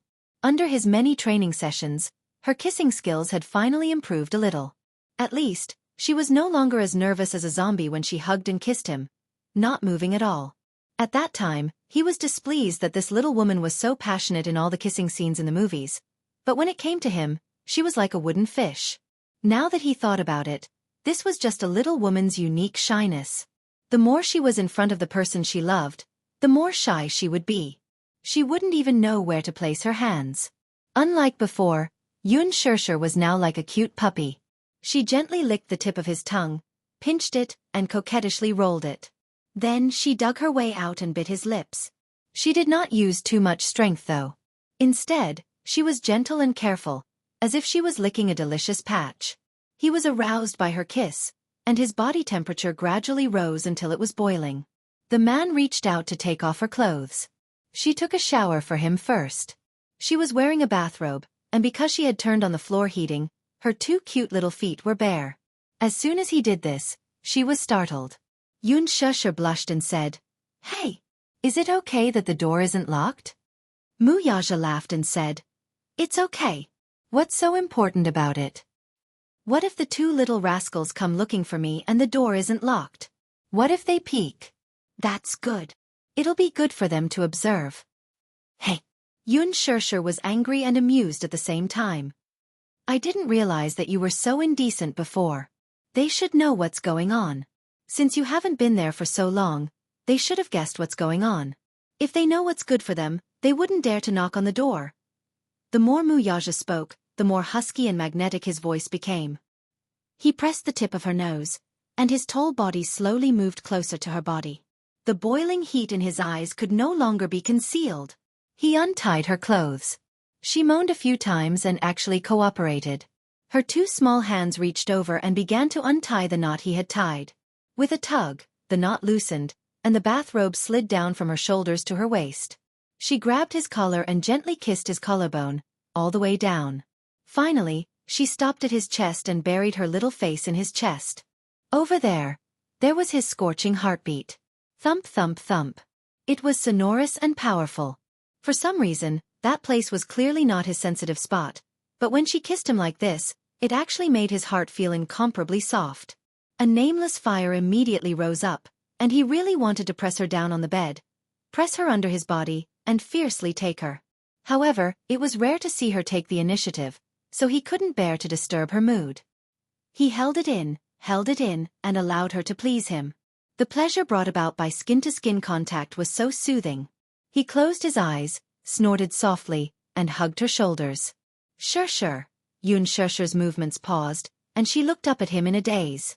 Her eyes were filled with infatuation, and her cheeks were as mesmerizing as if she had put on rouge. Chapter 21-26. That seductive look, from the tip of her eyes to every distinct eyelash, revealed a fatal seduction that could hook one's soul tightly. It caused his heart to stir. The moment he met her gaze, it was as if he had been electrocuted. The electric current instantly struck his waist and traveled along the nerves in his spine to his brain. This was probably the most mysterious charm between a man and a woman. Heaven created men and women at the same time. One was young, one was Yin. One was full of heroic spirit, while the other was charming and enchanting. The 2 bodies fit together perfectly. Every side of them fit perfectly. It was a pure and natural aesthetic. Her voice was extremely like a lazy cat. With just a mewl, it made his heart go numb and unbearable. He suddenly smiled and pecked her lips, as if it was some kind of praise. With a good mood, he said a rare sweet sentence. "Do you know right now you are very charming?" Xianxia's heart was alarmed. This man was either usually like an ice block or, when he teased people, it made people's hearts beat like thunder. The 2 bodies were tightly pressed against each other. Naturally, a kind of fascinating feeling was produced. This kind of feeling was like an intoxicating wine. It was mellow and rich, but it was not strong at all. It made people feel dizzy after taking a sip. Intoxicated and unable to extricate themselves, they still wanted to take more. The man looked at her blushing little face and caught her little hand, slowly guiding her to the next step. After taking off her clothes, it was springtime. The 2 people were entangled together, sinking into the soft big bed. Wuxia pinched her waist and went deeper, taking her, wanting her. Tonight, he seemed to be especially passionate. He threw away the heavy work of the company and the annoying trifles, wholeheartedly sinking into her without any distractions. Without any distracting thoughts, he was completely focused and immersed in the intoxicating ********. Naturally, it was rare for him to be in such a good mood. He was not like before when he attacked the city. Instead, He was extremely gentle and quickly climbed to the clouds of pleasure. They made love with each other until midnight, when they stopped. After they were done, he hugged her and covered her with the blanket. Lowering his head, he saw her satisfied little face dyed red. She was nestled in his chest, her pair of jade legs overbearingly and greedily occupying his waist. She was lazy and did not want to move at all. The aftertaste of the deed lasted for a long time. Even each of his fingers slowly relaxed. This reminded him of a pet cat he had raised when he was young. Her current expression was exactly the same as that cat's. When he was young, on his birthday, his mother had given him an American short-hair cat. It was very clingy. Once he sat down, it would walk arrogantly and elegantly to his side, rubbing against him intimately. Then it would jump and nestle in his arms. When his interest was piqued and he gently stroked it, this little kitten actually spread out its body and turned its belly towards him, allowing him to stroke it. Perhaps it felt satisfied, its two little paws were constantly stretched out, and its throat made a gulu-gulu sound, as if it was enjoying it, as if it was intimate, and it kept snuggling its little head into his embrace. At that time, he was very fond of this cat. After all, it was given to him by his mother, and he had always loved it dearly. That cat had once lived in the softest part of his heart. Chapter 21-27. However, one day, when he returned home, he didn't know which mischievous child in his family had played a prank on him. When he opened the door to his room, he saw the cat cruelly nailed to the windowsill. A very thick metal rod had pierced through its throat. At that time, he was stubborn and proud. Even though he was heartbroken, he didn't shed a single tear. He knew that this must be a prank by some child. Because of jealousy and hatred, the child had nowhere to vent, so he tortured his most beloved pet to death. He didn't cry and buried the cat quietly. It was probably from then on that he swore that he would become the strongest man and never let anyone bully him. Wuxia snapped out of his thoughts and hugged Xianxia even tighter. Xianxia was almost out of breath from his actions. She looked up and saw that his expression was a little strange. She asked uneasily, "What's wrong?" "Nothing," Wuxia said plainly. Xianxia was stunned for a moment. Suddenly she frowned and said weakly, "You're always like this." You won't tell me what's on your mind when I ask." Wuxia's expression froze. Then he slowly curved his lips and explained, "You remind me of a pet I had when I was young." "Pet?" Xianxia couldn't help but be surprised. "You had a pet?" I didn't expect. I thought you didn't have much love for small animals." Wuxia couldn't help but laugh. "Am I that cold?" "You are. At least it seems like you are." Xianxia gave a very pertinent comment. She smiled and asked, "What kind of pet do you have?" "A dog." "A snake." Xianxia's mouth formed an O shape. Snake. Thinking about it carefully, it wasn't surprising. Snakes were cold-blooded animals. Just like the initial impression he gave people, he was cold and heartless. Wuxia immediately said, "I'm just scaring you. Compared to dogs, I prefer cats. They're quiet, obedient, and clingy. More importantly, they won't disturb me when I'm in a bad mood. Instead, they'll quietly accompany me."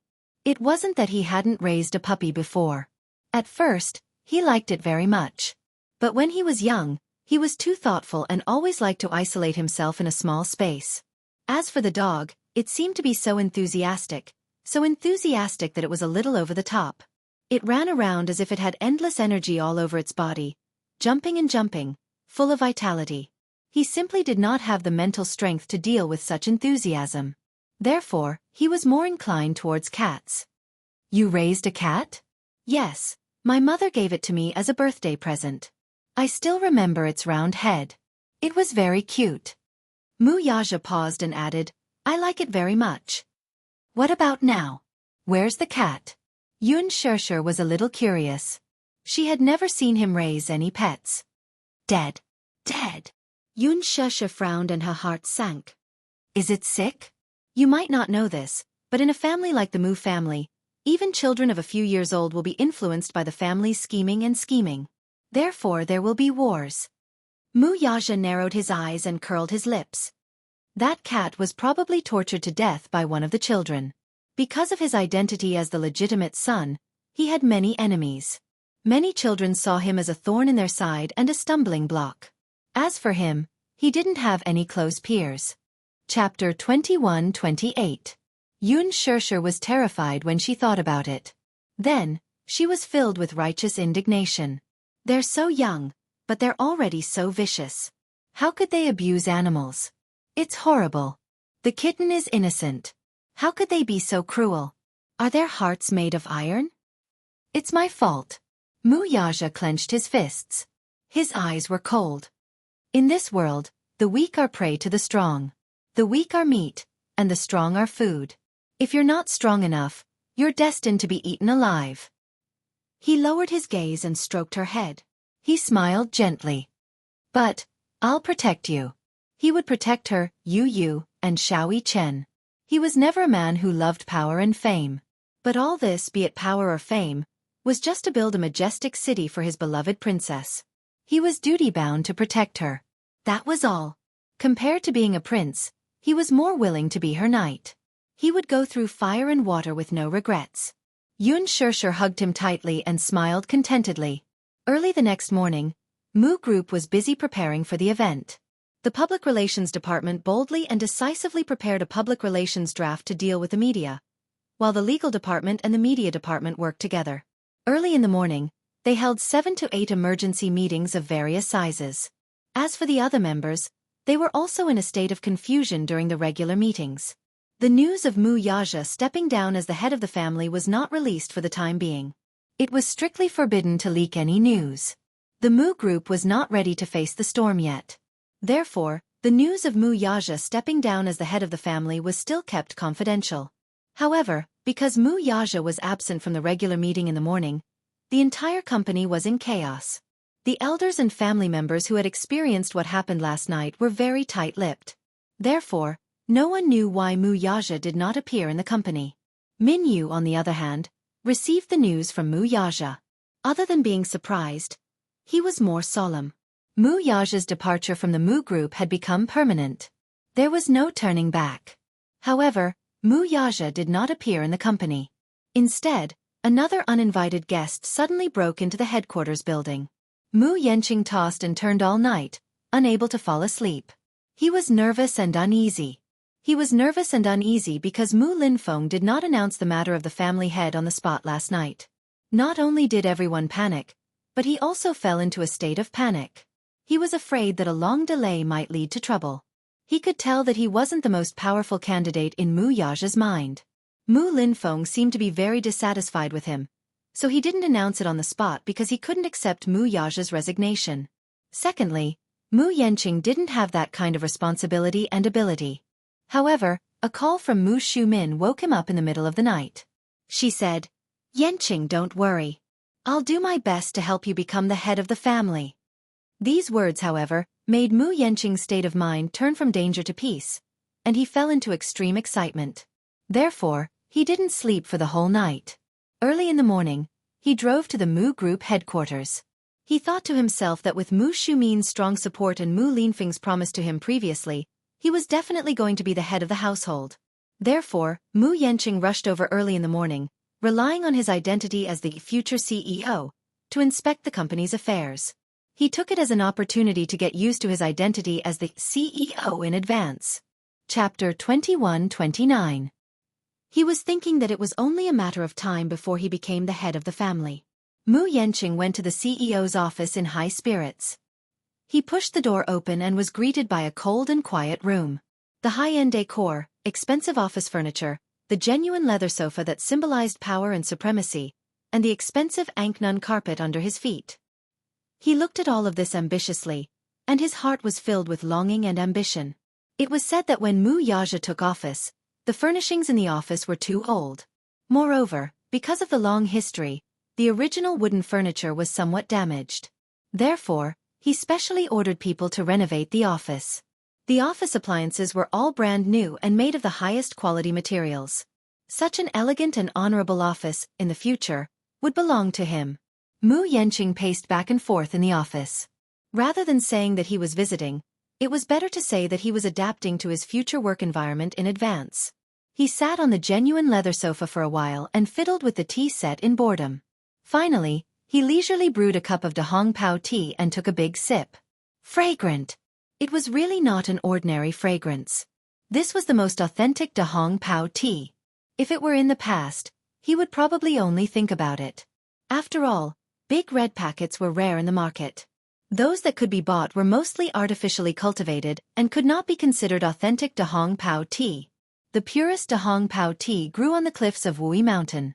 It was impossible for humans to go up to pick it. Every year, specially trained monkeys went up to pick it. The annual yield was at most 40 caddies. The 40 caddies of tea were all for auction and could not be bought in the market. On the day of Hong Kong's return, a big red packet was given as a precious gift to the governor. 1 gram of tea was worth 10,000 taels of gold. This was probably the most expensive tea in the world. The Mu Group won 2 caddies of tea at the auction, which was more than 20 million. These tea leaves were used to entertain high-ranking VIPs. Mu Yenqing, on the other hand, enjoyed it for himself. Beautiful, beautiful. Mu Yenqing could not help but mutter in his heart, Mu Yaja really doesn't know how lucky he is. He has such a wonderful thing to enjoy, but he doesn't care about it. He finished a cup of tea and stood up again. Finally, he walked to the front of the desk. He looked up and glanced at the empty chair. However, this was the Mu Group's dragon throne, which symbolized the highest authority. A greedy and excited smile appeared on Mu Yenqing's face. Then, with a greedy heart, he strode over and plopped himself down on the chair. The moment he sat down, his brows relaxed and he revealed a satisfied expression. Whether it was satisfaction, comfort, or pride, it was all expressed without words. This was a moment that he had yearned for a long time. Even though this moment couldn't be said to be very formal, just having fun like this made him feel incomparably comfortable. Sitting in this luxurious office, the passion in his heart could no longer be concealed. His burning gaze fell on the high-quality mahogany desk and he subconsciously reached out his hand. At that moment, he was so excited that his fingertips could not help but tremble. Mu Yenqing took a few deep breaths and finally calmed down the excitement in his heart. He touched the smooth surface of the desk. In fact, he had been longing for the desk, sofa, and every object in this office, even a small seal, for a long time. Chapter 21:30. Mu Yenqing suddenly cleared his throat and adjusted his clothes. Then, he slowly leaned against the back of the chair. While he felt comfortable, his face revealed a proud and arrogant expression. Second brother, you finally have a day like this. Losing the top position in the Mu Group must not be a good feeling, right? Haha. At that moment, he was like an ambitious prince who had snuck into the imperial palace and sat on the throne. That sense of superiority almost spontaneously arose from within him. Then, he imitated Mu Yaja's usual demeanor and pretended to be arrogant.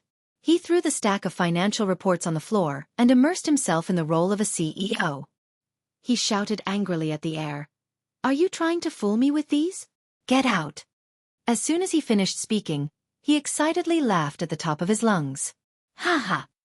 Damn it, this is so satisfying. Mu Yenqing suddenly stood up and walked to the floor-to-ceiling window that had been wiped clean. He looked at the city's streets expressionlessly. Standing on the highest floor of the Mu Group headquarters, he only needed to lower his head slightly to have a panoramic view of the entire city. From his angle, the traffic and the employees who walked into the building were like ants. It was as if they would die without a burial ground if they were crushed lightly. Freedom. That was his state of mind at that moment. In his heart, the impression that Mu Yaja gave others was that he was awe-inspiring and unapproachable. That was the feeling he wanted. He really wanted to sit in this position as soon as possible and let those who usually looked down on him have their eyes opened. So what if he was a concubine's son? In the end, didn't he still get rid of the son of the first wife and sit on the throne? Mu Yenqing touched the surface of the table. His eyes were burning with passion. At the same time, he felt that the turbid air that had been suppressed in his chest for a long time was finally released with these 2 hearty laughs. This was probably the glory of being in a position of power. This was the charm of power and wealth. No one could stop it.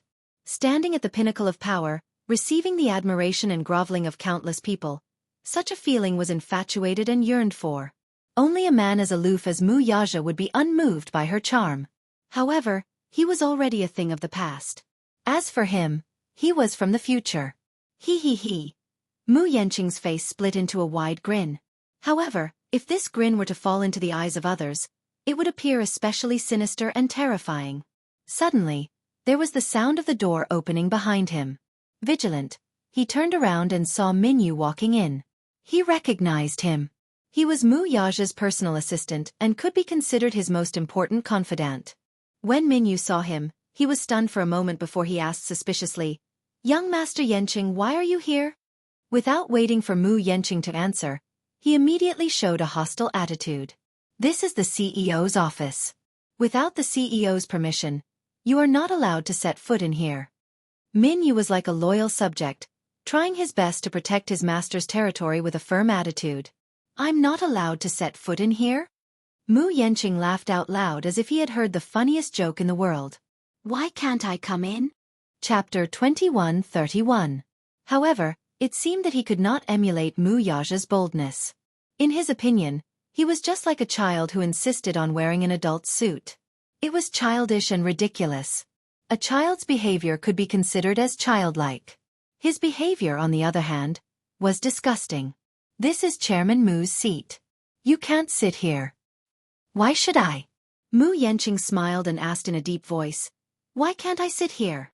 Hearing this, Minyu's brows furrowed. Because I'm not the chairman, so I don't have the right to sit here?" Mu Yanqing's lips curled into a mocking smile. His posture relaxed as he slowly said, "I'm afraid I'll have to disappoint you though. From now on, this will be my exclusive seat. Just based on this, you have no right to interfere with me, do you understand?" Minyu sneered. What was this? Was this a show of strength? He was well aware of Mu Yaja's resignation as the head of the family. He also knew that, in the future, this place would become a vanity fair for others. However, he did not have the right to do so now. The official announcement of Chairman Mu's resignation had not been made yet, had it?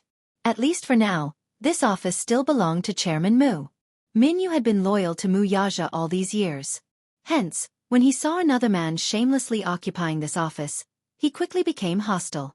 Even though he knew that the man before him had a much higher status than him, he was not afraid at all. Mu Yanqing, on the other hand, had completely immersed himself in this role. He displayed the attitude of an emperor as he looked down at Minyu condescendingly. Obviously, he did not think much of a small character like him. Seeing that Minyu did not speak, as if he was holding back something, Mu Yanqing observed him for a while and then curled the corners of his lips. He remembered this fellow's name. Minyu. He was said to be a very capable person. He was also Mu Yaja's personal assistant who had been by his side for the longest time.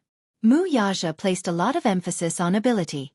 Being able to stay by his side for so long, it was obvious to all that she was quite capable.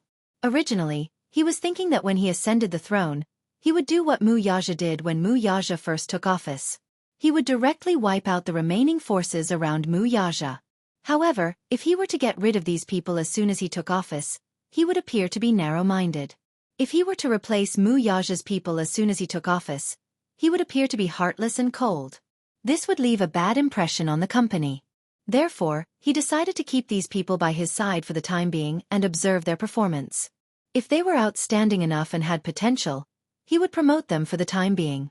If they were not loyal enough, he would slowly find fault with them and then find an excuse to say that they were incompetent. This way, he would have a convincing reason to kick them out. Mu Yanqing was quite astute in this regard. With that thought in mind, Mu Yanqing threw an olive branch at Minyu. "Your name is Minyu, right?" "Yes."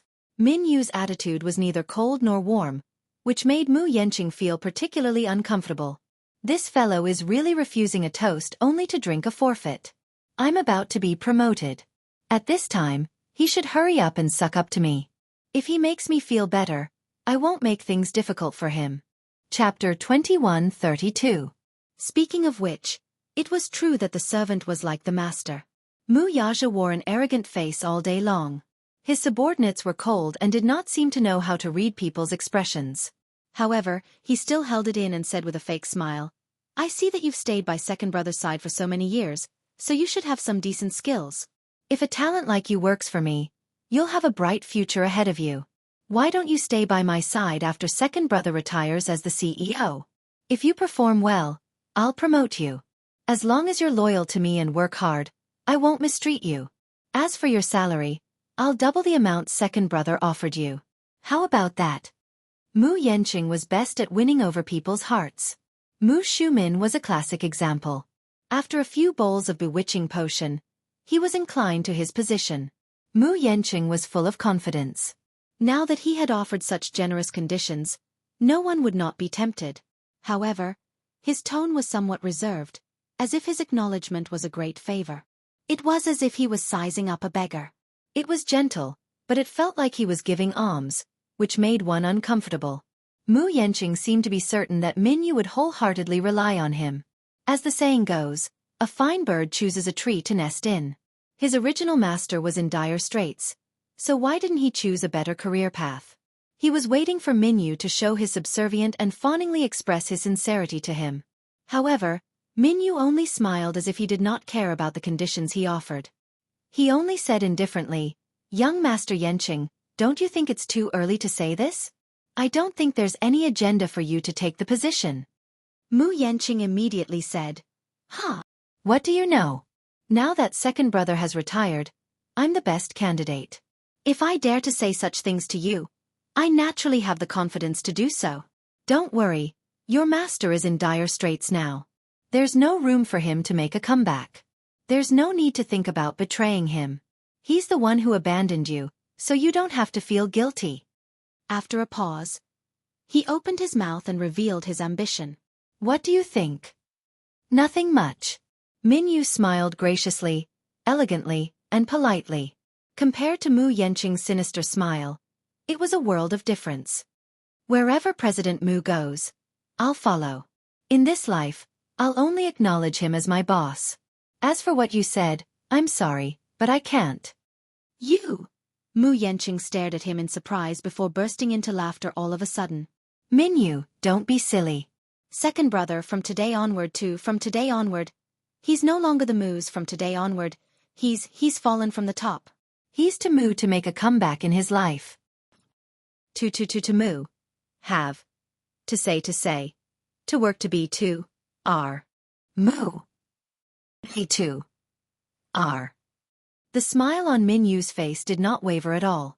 "The day President Mu officially retires is also the day I leave my post.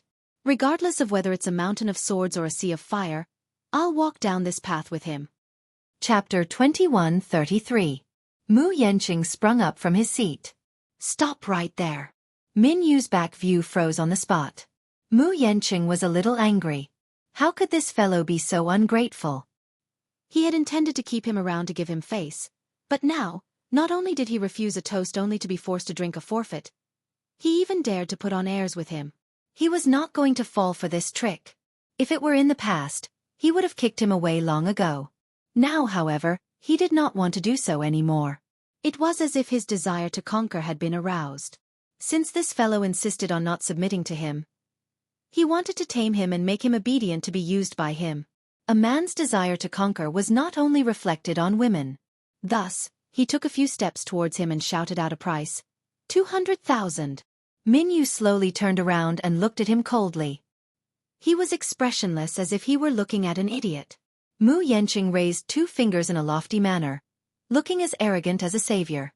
200,000 yuan. I'll give you an annual salary of 200,000 yuan. You'll follow me. If you do well, I'll promote you first. You'll have a meteoric rise. You must know that I'm giving you this salary because I think highly of you. Other people may not get such treatment." Minyu sneered inwardly, but he did not show it on his face. Soon, however, a look of contempt appeared on his face. This expression undoubtedly infuriated Mu Yanqing. He resisted the urge to curse him and then pretended to be straightforward as he raised his offer. 300,000 yuan. 300,000 yuan. This was not a small temptation. Minyu could not be bothered with him and turned to leave. Mu Yanqing was anxious. Seeing that the other did not give him face, he cursed. "What a greedy dog. You're just like your master. 400,000 yuan is fine as long as you're loyal to me." Minyu stopped in his tracks with his back facing him. As if he had heard the funniest joke, he suddenly laughed out loud. Mu Yanqing was confused and reprimanded impatiently. "What are you laughing at? 400,000? Min Yu turned around and sneered. Young Master Yanqing, I see that you don't usually ask about the company's affairs, so you probably don't know, right? Chairman Mu gave me an annual salary of 1 million. Moreover, all the employees working in the headquarters, even if they were just a small secretary, were 1 in a million. Their salary would be at least 300,000 yuan. And as a member of the 1,000-person think tank, as a special assistant, my annual salary is at least 1 million. Not including bonuses and additional subsidies, the 400,000 you gave me, even if I was a little better, my monthly salary would be more than that. Moreover, if I want to be your assistant, even if you give me 10 million or 100 million, I might not be willing. Haha. He was followed by endless mockery and ridicule. Mu Yanqing's face darkened. He felt extremely humiliated. He was completely overwhelmed. 1 million. A special assistant's annual salary was as high as 1 million yuan? Second brother is really bold. Just as he was exclaiming in amazement, Min Yu said coldly, Young Master Yanqing, let me give you a piece of advice. With your little foresight, you'd better not make a fool of yourself here. Forgive me for being blunt, but so what if you become the Mu Group's chief executive? The Mu Group will only go downhill in your hands. Working for you will only lead to a bleak future. You. Mu Yanqing felt suffocated and could not swallow his anger. Chapter 21:34. Mu Yanqing felt that he could not swallow his anger, so he retorted indignantly. What you said is ridiculous. How can I not do what my second brother can do well? Just wait and see. I'll do better than him. I'll be even more outstanding. Min Yu replied indifferently. Oh? Let's wait and see then. When the time came, if the Mu Group encountered any crisis, it would not be like a stray dog, running to President Mu and begging for mercy. However, there's a condition. Wait until you officially take over the position. Although it's very likely that you'll be the head of the family, it doesn't mean that you'll be the CEO. If you have extra time, why don't you think about how to broaden your horizons? These words were undoubtedly a great humiliation to Mu Yanqing. Men were all hot-tempered. Moreover, at Mu Yanqing's age, he was at the prime of his life. Moreover, with his status and identity, how could he allow a small character to humiliate and belittle him again and again? Upon hearing this, Mu Yanqing could not force himself to calm down. Instead, he dashed forward, grabbed Min Yu's shoulders, and angrily grabbed him by the collar. Raising his fist high, he looked as if he was going to punch the latter in the face. However, Min Yu was not afraid of his threat. Instead, his eyes widened. His fist was like the wind, but it stopped abruptly when it was less than a centimeter away from his eyes. Mu Yanqing was amazed by Min Yu's extraordinary courage. Seeing that his fist was about to land on him, he did not dodge and even glared at him with his eyes wide open. This made him even angrier. His chest heaved up and down, unable to quell his anger, but looking at Min Yu's resolute and disdainful eyes, it was as if he did not take him seriously at all. Mu Yanqing was enraged and roared at him like a madman. B****, I'm warning you. Don't look at me like that. Who do you think you are to act so rashly in front of me? I'm warning you. Once second brother's resignation is announced, I'll be taking over immediately. Do you know what this means? It means that I'll be in charge of this huge conglomerate from now on. Even though I haven't ascended yet, a lowly thing like you has no right to question me. Do you understand? Min Yu snorted coldly. Clearly, he didn't take him seriously at all. Just as Mu Yanqing was about to teach the arrogant brat a lesson, Mu Linfeng's furious voice was heard from the door. Yanqing, what are you doing? Mu Yanqing raised his head and saw Mu Linfeng, who happened to pass by the door, frowning in displeasure at this scene. Earlier, when Min Yu came in, he did not close the door tightly. When Mu Linfeng rushed to the meeting room, he passed by the office and saw the door ajar. He thought that Mu Yaja had returned to the company. As soon as he opened the door, he was disappointed to see this scene. So it's this kid? What was he doing here? He happily thought that Mu Yaja had thought it through and regretted it, so he returned to the company. However, when he opened the door and saw that it was him, he couldn't help but feel a little disappointed. When Mu Yanqing saw him, he immediately retracted his hand and stood to one side with a guilty conscience. The anger on his face faded instantly as he smiled at him. Second uncle. Min Yu also smiled politely at Mu Linfeng. His attitude was rather respectful. Chairman Mu. Chapter 21:35. Minyu nodded and walked away immediately. Just as Mu Yenqing was feeling uneasy, Mu Linfeng slowly walked in and scanned the office. Finally, his stern gaze landed on him. "Why are you here?" Mu Yenqing was at a loss for words. He hemmed and hawed, not knowing how to explain himself, but how could Mu Linfeng not tell that he was ambitious? Mu Linfeng silently scrutinized him for a long time, only to see him squirming and not knowing how to explain himself. He swept a glance across the office and saw the Dahong Pao tea that Mu Yenqing had just made. There were obvious signs of him sitting on the office chair and some of the reference books on the bookshelf being messily flipped through. It seemed that this lad had been here for a long time. He knew very well that Mu Yaja had always been a clean freak. Other than that, no one was usually allowed to enter this office. Other than dusting and cleaning, everything in the office was basically arranged by him. The reference books were neat and tidy, and when he was not around, the desk and chairs would be arranged neatly.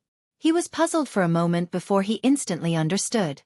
After all, Mu Linfeng had been in power for a long time and had experienced the ways of the world. He had also come into contact with all kinds of people. Although he did not say that he had seen countless people, how could he not guess what was going on in Mu Yenqing's mind when he had watched him grow up? Whatever he was thinking in his heart, he could basically see through it with a single glance. At this moment, Mu Yaja had just stepped down from his position, yet this lad had rushed into the CEO's office in a hurry. Mu Yenqing was not complicated at all. Compared to Mu Yaja, he was much easier to deal with. He did not need to speculate too much to know what was going on in the latter's mind. His ambition could be said to be very clear. Did this fellow think that after Mu Yaja stepped down from his position, the CEO position of the Mu Group would naturally belong to him? Mu Linfeng did not bat an eyelid. He glared at him sternly and reprimanded him sternly. "Yenqing, your second brother just stepped down from his position as the family head and CEO yesterday, yet you rushed into the CEO's office in such a hurry. With so many pairs of eyes watching, it's inevitable that people will gossip. I think you'd better restrain yourself a little. Otherwise, if word gets out, the people below will think that you forced your elder brother to abdicate. It won't be good for you in the future." Mu Yenqing froze on the spot when he heard his uncle's words. His eyes widened in surprise as he stared at his uncle, feeling that there was more to his words than met the eye. Was second uncle worried that his actions would have a negative impact on the company? What did this mean? This meant that second uncle had the intention to help him ascend the throne. Otherwise, what was there to worry about? It was obvious that he valued his status. That was why he had such thoughts and gave him a few pointers. Mu Yenqing, who did not know how to restrain himself, broke into a wide grin. Chapter 21:36. Mu Yenqing's smile froze on his face. He did not know whether to laugh or cry as he stood there in a daze. He regained his senses at once and asked in a fluster, "Second uncle, what do you mean by that?" "The literal meaning. You're very smart, so you should be able to understand it." Mu Linfeng did not elaborate further, but his meaning was already expressed in his words. Mu Yenqing felt that his joy had turned into sorrow. His originally extremely excited mood was like a bucket of ice water pouring over his head, extinguishing his enthusiasm. His expression instantly became dispirited. He sighed and then excused himself. "Second uncle, your words are a little too hurtful. I admit that I'm indeed inferior to second brother in many aspects.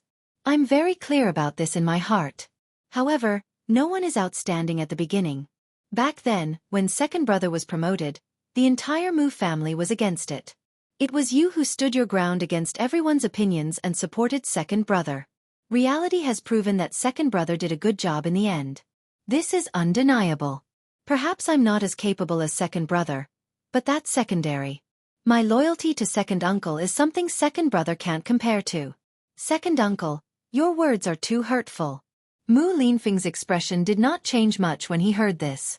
He only nodded and said, "Indeed, you're much more enthusiastic about us than that child, Yaja. I also believe in your loyalty to me, but it's not enough to rule a financial group. Capability comes first. Moreover, second uncle is already old, and can't help you much. Let's not talk about other things. Just the company's connections are something that you rarely take care of. There's a lot of work to be done in the financial group. I'm worried that you won't be able to adapt in a short time." Your second brother did this very well, and no one can replace him. However, now that your second brother is gone, the company is in a mess. You're not familiar with the company's affairs at all. If you take over, you'll definitely be flustered and full of loopholes. That's what I'm worried about. Now that the financial group had lost its core leader, it was as if it had lost its emperor's rule. The board of directors was already in a mess. There was a saying that a country couldn't be without a ruler for a day. This was indeed the case. Mu Yanqing's face took a turn for the worse and turned ashen in an instant.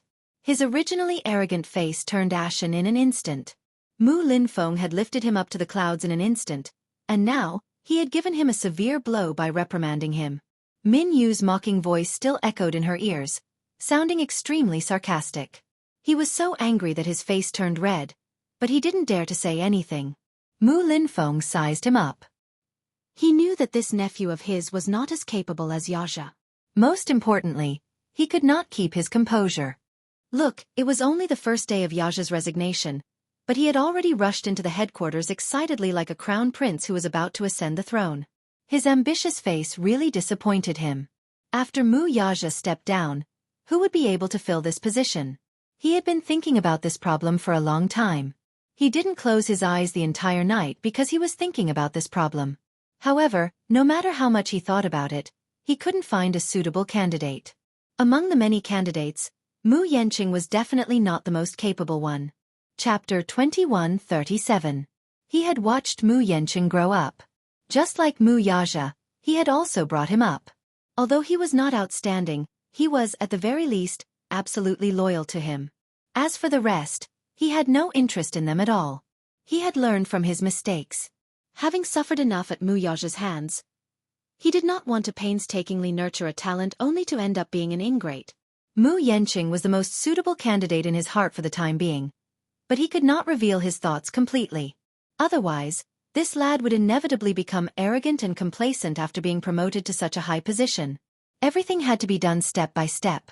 Hence, Mu Linfeng glanced at the disappointed Mu Yanqing at the side and suddenly said slowly, "Yesterday, your Aunt Shumin and I talked about you. We talked for a long time on the phone. She approves of you and thinks that you're up to the task." There was not much joy on Mu Yanqing's face though. What was the use of having Mu Shumin's approval? Mu Linfeng had the most power. If Mu Shumin approved of him and Mu Linfeng did not, wouldn't he be happy for nothing in the end? Mu Yanqing only hummed in acknowledgement, appearing somewhat indifferent. However, he heard Mu Linfeng continue. "Although I think that you're not steady enough, lacking in capability, and lacking in maturity in the way you handle problems, I'm still considering such a matter on account of your loyalty." Hearing this, Mu Yanqing's eyes widened in joy as they lit up. "Second uncle you," Mu Linfeng continued. "If you have the time, stay at home and sort out the organization's affairs. I'll send someone to send you the information when the time comes. Go back and get used to the organization's rhythm. Otherwise, if I support you now, you'll only become a joke. If you have the time to come to the company to mess around, you might as well learn how to be an excellent business manager." "Yes, I understand." Mu Yanqing nodded. He hid his ecstasy in his heart and maintained a calm and steady demeanor on the surface. Mu Linfeng continued. "As the successor, you'll naturally have to be inspected by all the shareholders. When the time comes, if you don't even know the company's internal affairs, won't you be a laughingstock and embarrass me?" "Second uncle, are you saying that you approve of Yanqing?" Mu Yanqing was overjoyed. However, Mu Linfeng said, "Whether I approve of you or not is another matter. The key is your own performance." Mu Yanchen nodded, unable to contain his joy. Mu Linfeng replied, "I have a meeting coming up. You can arrange it yourself." "Yes." Mu Yanqing watched him leave. Halfway through, Mu Linfeng suddenly thought of something and turned to look at him. Mu Yanqing, who thought that something was about to happen, suddenly heard him say, "I'm concerned that your foundation in the Mu family isn't stable yet. If I were to support you at this time, you might not be welcomed by others." After thinking for a while, she realized that you're not young anymore. It's time to consider getting married and having children. Therefore, I'm thinking of arranging a marriage for you. I don't know what you're thinking.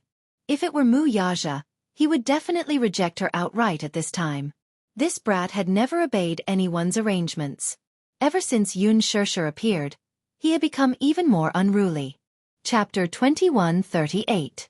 Hence, he immediately nodded and said, as expected of second uncle. You're so considerate of me. I'm honored. May I know which family's young mistress you found for me? I'd like to be mentally prepared. Mu Linfeng was silent for a moment before he suddenly narrowed his eyes. Do you know Lin Shuya from the Lin family? The Lin family. Mu Yanqing sucked in a breath of cold air and then nodded fiercely. The Lins are a prestigious family in the capital. Although they're not on par with the Muse in terms of seniority, their influence in the city is enough to be on par with the Muse. As for this Lin Shuya, I've only heard of her name and haven't met her yet. You'd better take care of yourself before we arrange to meet. Ha! Mu Yanqing was stunned.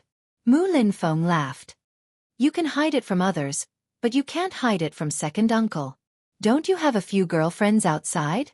Before that, you'd better cut all ties with those messy women. Mu Yanqing was stunned. In the blink of an eye, Mu Linfeng had already left in a huff. When he came back to his senses, he broke out in a cold sweat. The Lins! If he could have a marriage alliance with the Lins, it would be a timely help to his ascension to the top. He must seize this opportunity. He sneered at the thought of Mu Yaja. He was not as foolish as Mu Yaja, who would not let go of Xianxia as if he had never seen a woman before in several lifetimes. What kind of woman did he not have in this world? Women, power, wealth. What did he not have after getting his hands on them? He was the only one who had abandoned power, family, and wealth to treat a woman like Xianxia like a treasure.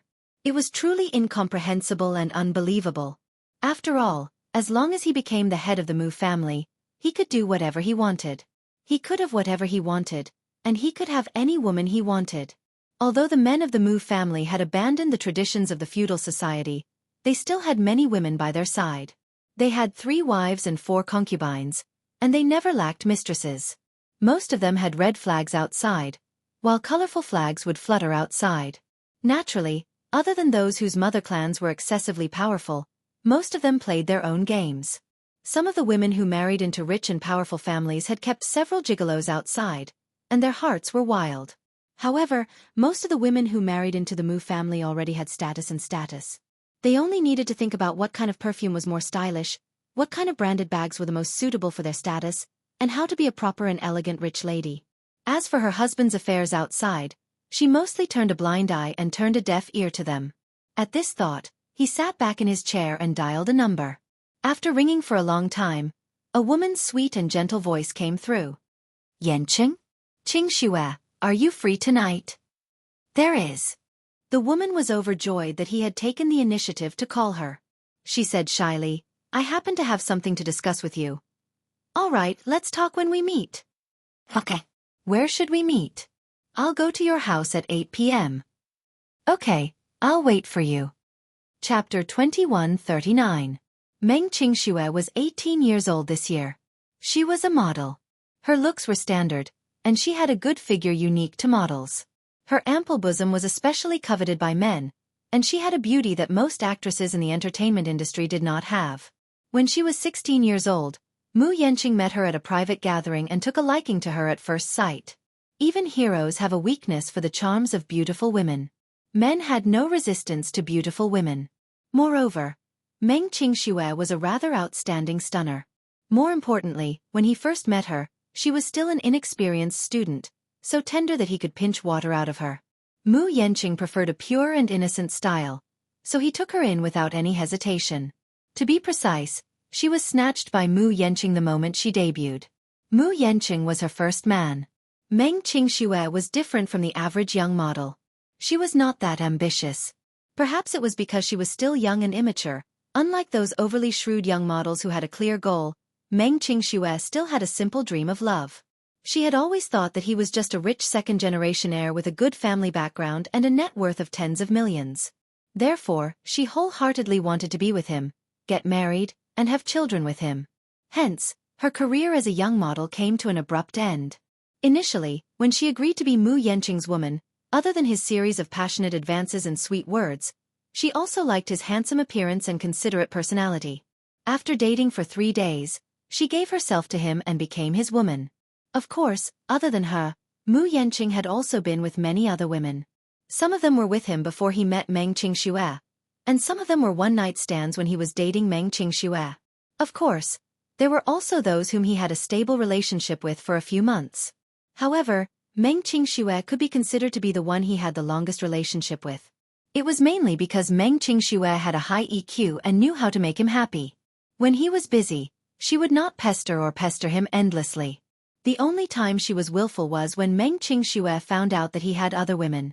She was so angry that she cried and threw a tantrum, demanding a reasonable explanation. At that time, the two had been together for 3 months. Meng Qingxue developed strong feelings for him, and Mu Yanqing too, liked this obedient and lovely woman. Hence, he kept her by his side all this while. However, as a man, once the novelty of a woman wore off, he would not have much patience. When Meng Qingxue quarreled with him because of his unfaithfulness, he was ruthless to her for the first time. Chapter 2140. Meng Qingxue turned pale with fright. It was also at this time that Mu Yanqing revealed his identity to her. It was only then that she realized that the man she had been dating for 2 years was not Shao Kai. He actually had such a noble background. However, Mu Yanqing's words were undoubtedly heartbreaking. Initially, she loved Mu Yanqing more than she relied on him for material things. However, now that he had said this, her heart was instantly crushed and she fell into a state of despair. It turned out that this man was not with her because he loved her. He said that he liked her. But what was the real reason? At the end of the day, did this man not love her the most? But speaking of which, wasn't this to be expected? Love could be cultivated. Humans were selfish creatures. Anyway, people would love themselves the most, so they would fall in love with someone who could satisfy their desires. From then on, Meng Qingxue kept telling herself to be indifferent to love. While she was still young, she should work hard to get what she wanted. But in the end, she could not let go. It had been 2 years. She was deeply in love with Mu Yanqing and could not bear to part with him. She really loved this man passionately. She clearly saw through his scumbag nature, but she seemed to have been bewitched and hypnotized. Like a moth flying into a flame, she threw herself wholeheartedly into his heart. Mu Yanqing usually had high expectations of her. He had a serious obsession with cleanliness when it came to his women. Therefore, he repeatedly ordered her not to mingle in the modeling industry, not to mingle with other men, not to show her face in public, and not to reveal his identity. In addition, Mu Yanqing did not like to be controlled by others. He warned her not to call him unless it was something important. When he remembered or wanted to see her, he would naturally call her. As for her living expenses, he took care of them single-handedly.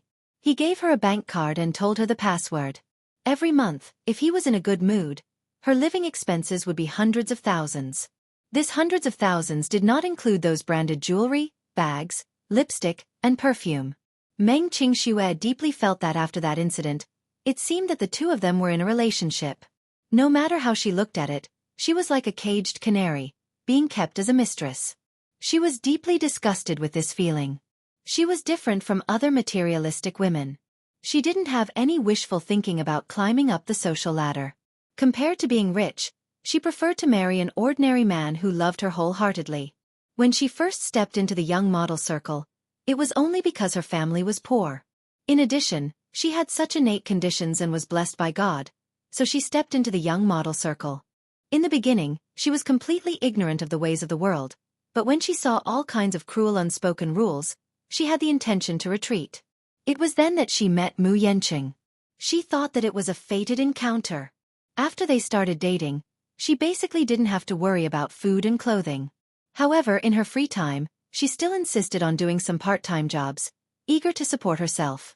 Furthermore, she worked hard to learn how to cook and do household chores. Initially, she only knew the basics, but now, she was striving for perfection.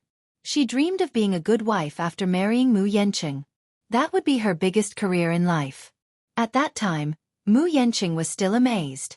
Chapter 2141. She was not the first woman he had kept as a mistress. When he first stepped into society, he had kept a few innocent girls as his mistress. Not to mention knowing his identity, when those girls saw how generous he was with his money, which one of them did not pester him for branded clothes, bags, diamonds and other luxury goods?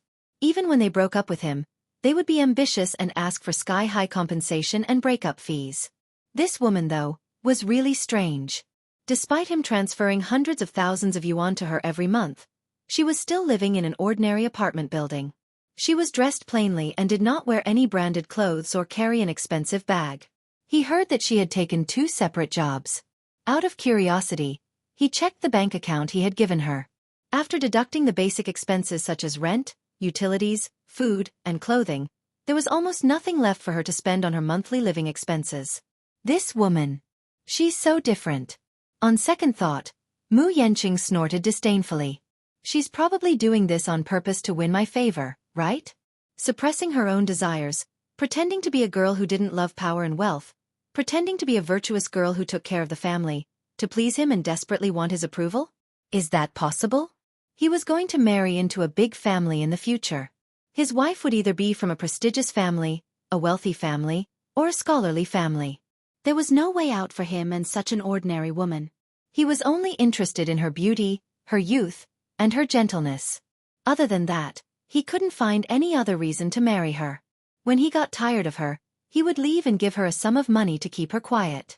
That would be the greatest kindness and consideration he could give to this woman.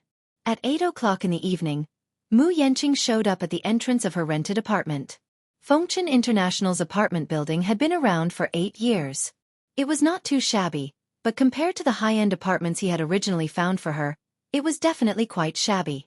As he walked into the elevator, the lights on the ceiling flickered on and off. It felt like a scene from a horror movie. On the 18th floor, Mu Yanqing walked out of the elevator and reached the door. Just as he was about to knock on it, his hand suddenly paused. This time, he was prepared to have a showdown with her. No matter the cost, he must cut off all ties with her. She had been with him for 2 years, and it could be said that she had given her best youth to him. In that case, he was not such a heartless person. This time, he would also promise her some benefits. These benefits were enough for her to buy a decent apartment in the capital, a luxury car, and the capital to not have to worry about food and clothing for 10 years. He had always been generous towards women. Moreover, it had been 2 years. It wasn't like he didn't have any feelings for her at all. If he wanted to break it off just like that, he would really be a little reluctant. He was not so free and easy that he would be stingy to see her one last time and just walk away. At the thought of this, he gently knocked on the door. Soon, he heard footsteps coming from inside, followed by a woman's cautious voice. "Is it Yanqing?" He could hear the playfulness and anticipation in her voice, as well as a bit of vigilance. Chapter 2142. Therefore, she was very careful when dealing with strangers. However, when he heard such a gentle and joyful voice, Mu Yanqing's heart suddenly felt empty. Did she not know that he was here to have a showdown with her and break up with her? He hummed in acknowledgement. "Xianxia, it's me. Open the door." The door was quickly opened. As soon as he walked in and the door closed, Meng Xianxia threw herself into his arms, hooked her arms around the back of his neck, and kissed him on the lips. The kiss was so passionate and emotional that it infected Mu Yanqing instantly. He hugged her back and responded to her kiss. After the kiss, she snuggled into his arms and said in a slightly choked voice, "Yanqing, I miss you. I miss you so much." Her voice was filled with helplessness and attachment, so much so that Mu Yanqing, who was in a daze for a long time, actually wavered a little. He did not seem to want to break up with her completely. Through the cold phone call, he had originally planned this very well. When he entered and saw her, the first thing he should say was, "Let's break up." Then, he would settle the accounts and give her a sizable breakup fee. From then on, they would not owe each other anything. Along the way, he was very determined. The words that he had rehearsed more than 10 times were stuck in his throat at this moment. Perhaps it was because, unlike the cold phone call, they had just met. Her soft and warm body was pressed tightly against his chest. He did not even need to exert much effort to feel the warmth of her skin. Such intimate contact instantly evoked his longing for her. Therefore, some words were not so easy to say. He still wanted her. It seemed that he could only become a sentimental man when he was with her. He also couldn't figure out what this woman was capable of. There were several times when he was affectionate with her, and he actually thought that whether they were married or not, he would keep her by his side. Even if he did not have a status, she could always be by his side. However, now was not the time at all. At least, before he got married, he should immediately break up with this woman. Alas, his physical needs gradually overcame his rationality. He kissed her passionately as he stripped her of her clothes. Every part of his body was screaming for her. Meng Qingxue pushed him away shyly and said coquettishly, "Yanqing, don't. I have something to tell you." "What is it? Isn't it better to talk about it in bed?" His ambiguous words made her heart skip a beat. Seeing that they were about to lose their position, Meng Qingxue immediately grabbed his hand. She used so much strength that the veins on the back of her hand almost popped out. He stared at her in surprise and stopped what he was doing. Frowning, he asked, "Why? You don't?" What he wanted was to at least spend some time with her before they broke up. It was the last time they made love. It wouldn't be too late to have a showdown with her after that. However, she seemed to be very resistant, and her face was full of reluctance. That's not like her. If it was in the past, she would be as passionate as fire at this moment. But now, he didn't seem to be in high spirits. "What is it?" Mu Yanqing stared at her. "You seem to be very resistant to me today." "It's not that." Meng Qingshue's face grew hotter. "I have something to tell you." "What is it?" Chapter 2143. Yanqing. Meng Qingxue bit her lower lip in a dilemma and then said shyly, "I'm pregnant." "I'm pregnant." Mu Yanqing was stunned. He. Yun Shirshir, I'm pregnant." At the same time, in a cafe in the city center, Xianxia was sitting in front of Yun Shirshir with a smug look on her face. She was as proud as a victor as she announced to her with a smile, "I'm pregnant with Brother Mu's child." Yun Shirshir looked at her expressionlessly. Xianxia's cruel words were like a curse that nailed her to the cross in an instant. After Xianxia's words, she instantly felt that the whole world had turned gray. Just a few hours ago, she was woken up by an unknown number. She was taking an afternoon nap, but when she was awakened by the urgent ringtone of her phone, she glanced at the screen and saw that it was a number that she had never dialed before. She picked up the call suspiciously and heard Xianxia's cold voice on the other end. "Yun Shirshir." Yun Shirshir immediately woke up from her drowsiness. "Xianxia?" She could tell at once that the Missy's voice was arrogant, contemptuous, and hostile. There was also an inexplicable sense of smugness in it. Yun Shirshir sat up on the bed at once, her face turning frosty in an instant. "Xianxia, I heard that you went missing.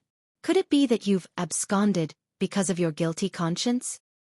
"Yun Shirshir, I have something to announce to you." Xianxia was not in the mood to care about her ridicule.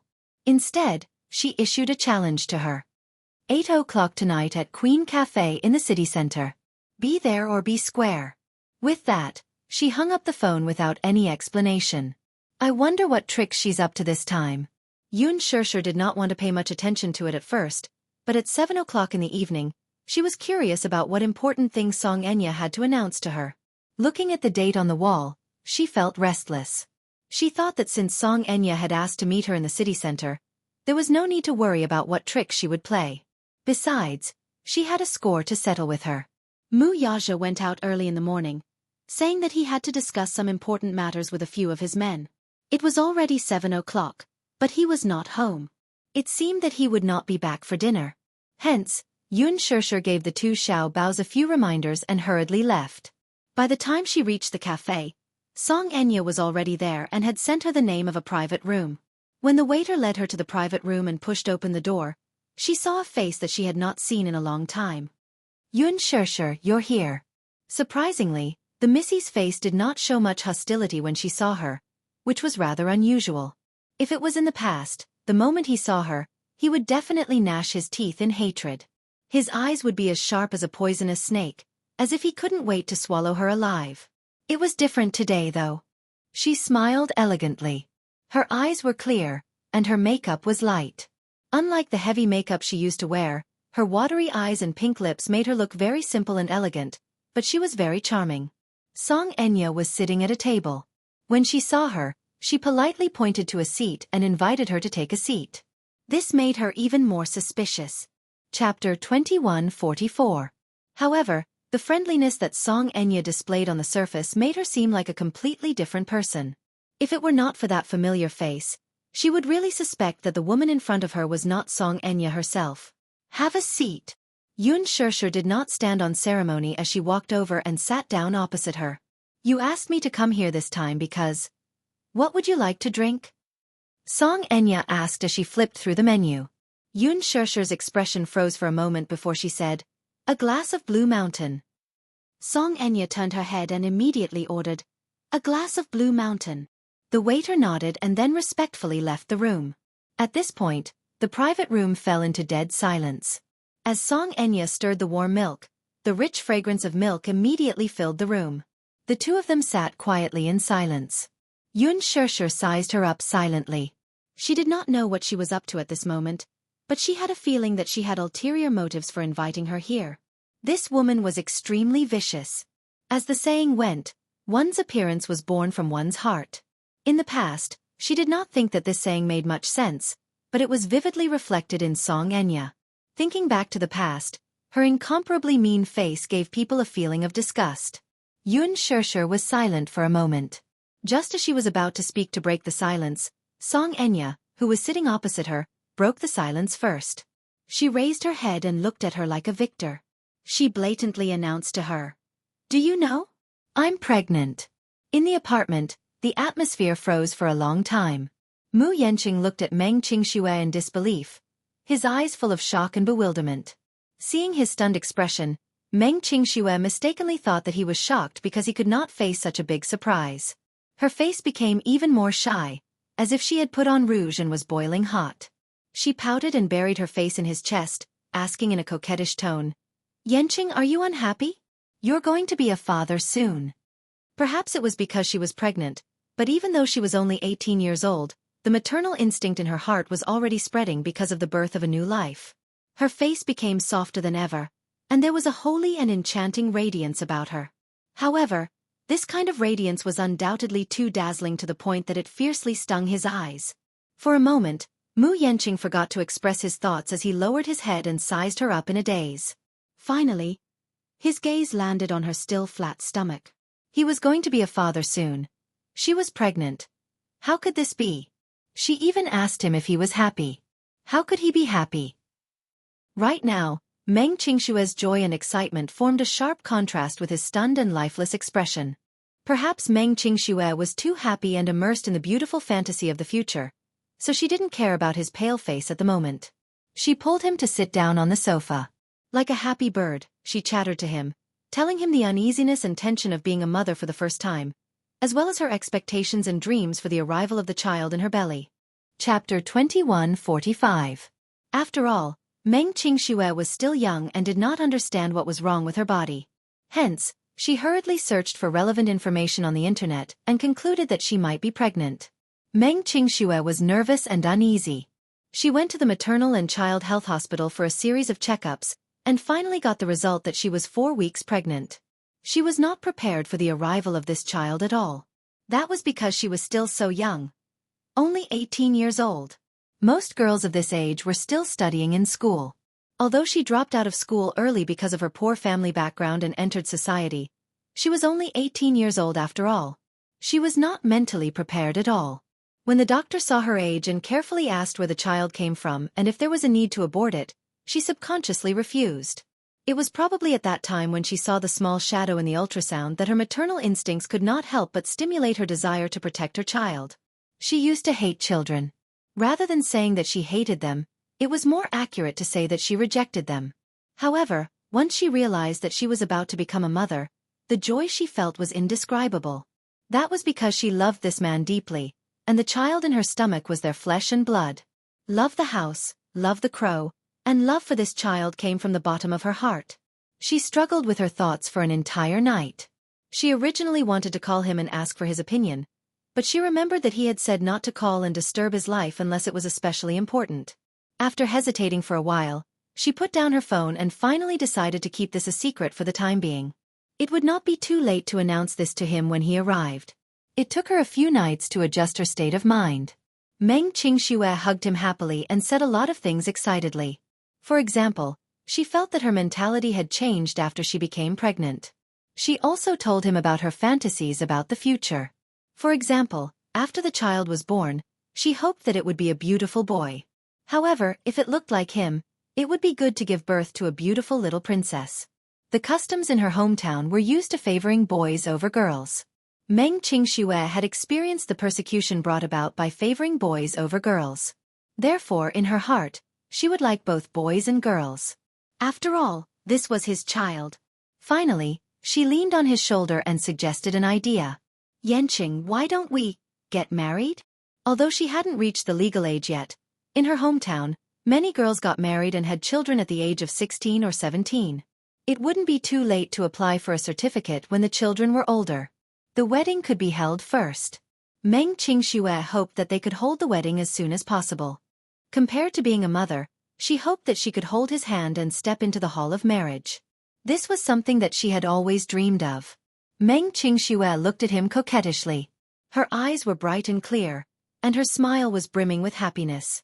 It was as if she was certain that he would agree to this matter. Little did she know that Mu Yanqing had suddenly pried her hand away from his arm with an expressionless face and gave her a faint, mocking smile. Impossible! Meng Qingxue was stunned, and the smile on her face froze. She repeated his words in a daze. Impossible? Chapter 2146. The smile on Meng Qingxue's face completely froze. Her hand, which had been broken free, slipped onto the sofa, and she felt weak all over. Ignoring her disappointed expression, Mu Yanqing suddenly questioned her mercilessly. Meng Qingxue, are you kidding me? Impossible, impossible. How can you be pregnant? He was still in disbelief. How can this child be mine? Such a heartless and cold question was like a bolt from the blue to Meng Qingxue. It was as if her heart was being pierced by a needle, and it was bleeding profusely. How can this be? If this child isn't yours, who else can it be? She was almost crying as she questioned him back, tears streaming down her face. Mu Yanqing was touched by her tears. He was not without feelings for her. When he saw her crying and feeling dejected, his heart softened a little. Hence, his tone was no longer as cold and harsh as before. Instead, it softened a little. Haven't you been taking the pill? Like most men, he did not like to wear condoms, but he did not want to make any mistakes. Hence, he had been reminding her to take the pill. In the beginning, he even saw with his own eyes that she had taken the long-term contraceptive pill before he started having sex with her unscrupulously. Later on, she also promised him that no matter what, she would take the pill on time before doing so and would not cause him any trouble. He trusted her, so later on, he did not supervise her anymore. Haven't you been taking the contraceptive pill? Meng Qingxue lowered her eyelashes in disappointment and nodded weakly. Suspicion flashed across Mu Yanqing's eyes. Could it be that you stopped taking the pill? No. Meng Qingxue felt even more aggrieved. Her tears could not stop flowing. Her eyes were red and swollen, and she looked pitiful. I've never stopped taking the contraceptive pill. I've always kept my promise to you. Then how can you be pregnant? Mu Yanqing's voice grew louder. His eyes narrowed as he cursed inwardly. Could it be that, while he was away, she had attracted another woman outside and accidentally got pregnant? He did not express his suspicions, but how could Meng Qingxue not understand the look in his eyes? That doubtful and hurtful look was undoubtedly heart-wrenching. She shoved his shoulder hard and broke down in despair. Are you suspecting that I've done something to let you down? No. He really didn't. So, don't look at me like that, okay? If you doubt me and don't believe me, I can do a paternity test with you. Mu Yanqing's heart softened, but at this moment, his heart was in a mess. Even if he wanted to care about her feelings, he could not help it. He almost blurted out the next sentence, which was almost heartless. Qingxue, don't tell me that you used some unspeakable means to get pregnant with this child? Or did you secretly use those means to get pregnant with this child so that you can blackmail me into marrying you grandly and live a carefree life as a rich madam? The medical industry under the Mu family's name was vast. Furthermore, they had a private sperm bank that belonged exclusively to the Mus. This was a confidential and forbidden area that kept the sperm of several generations of the Mus.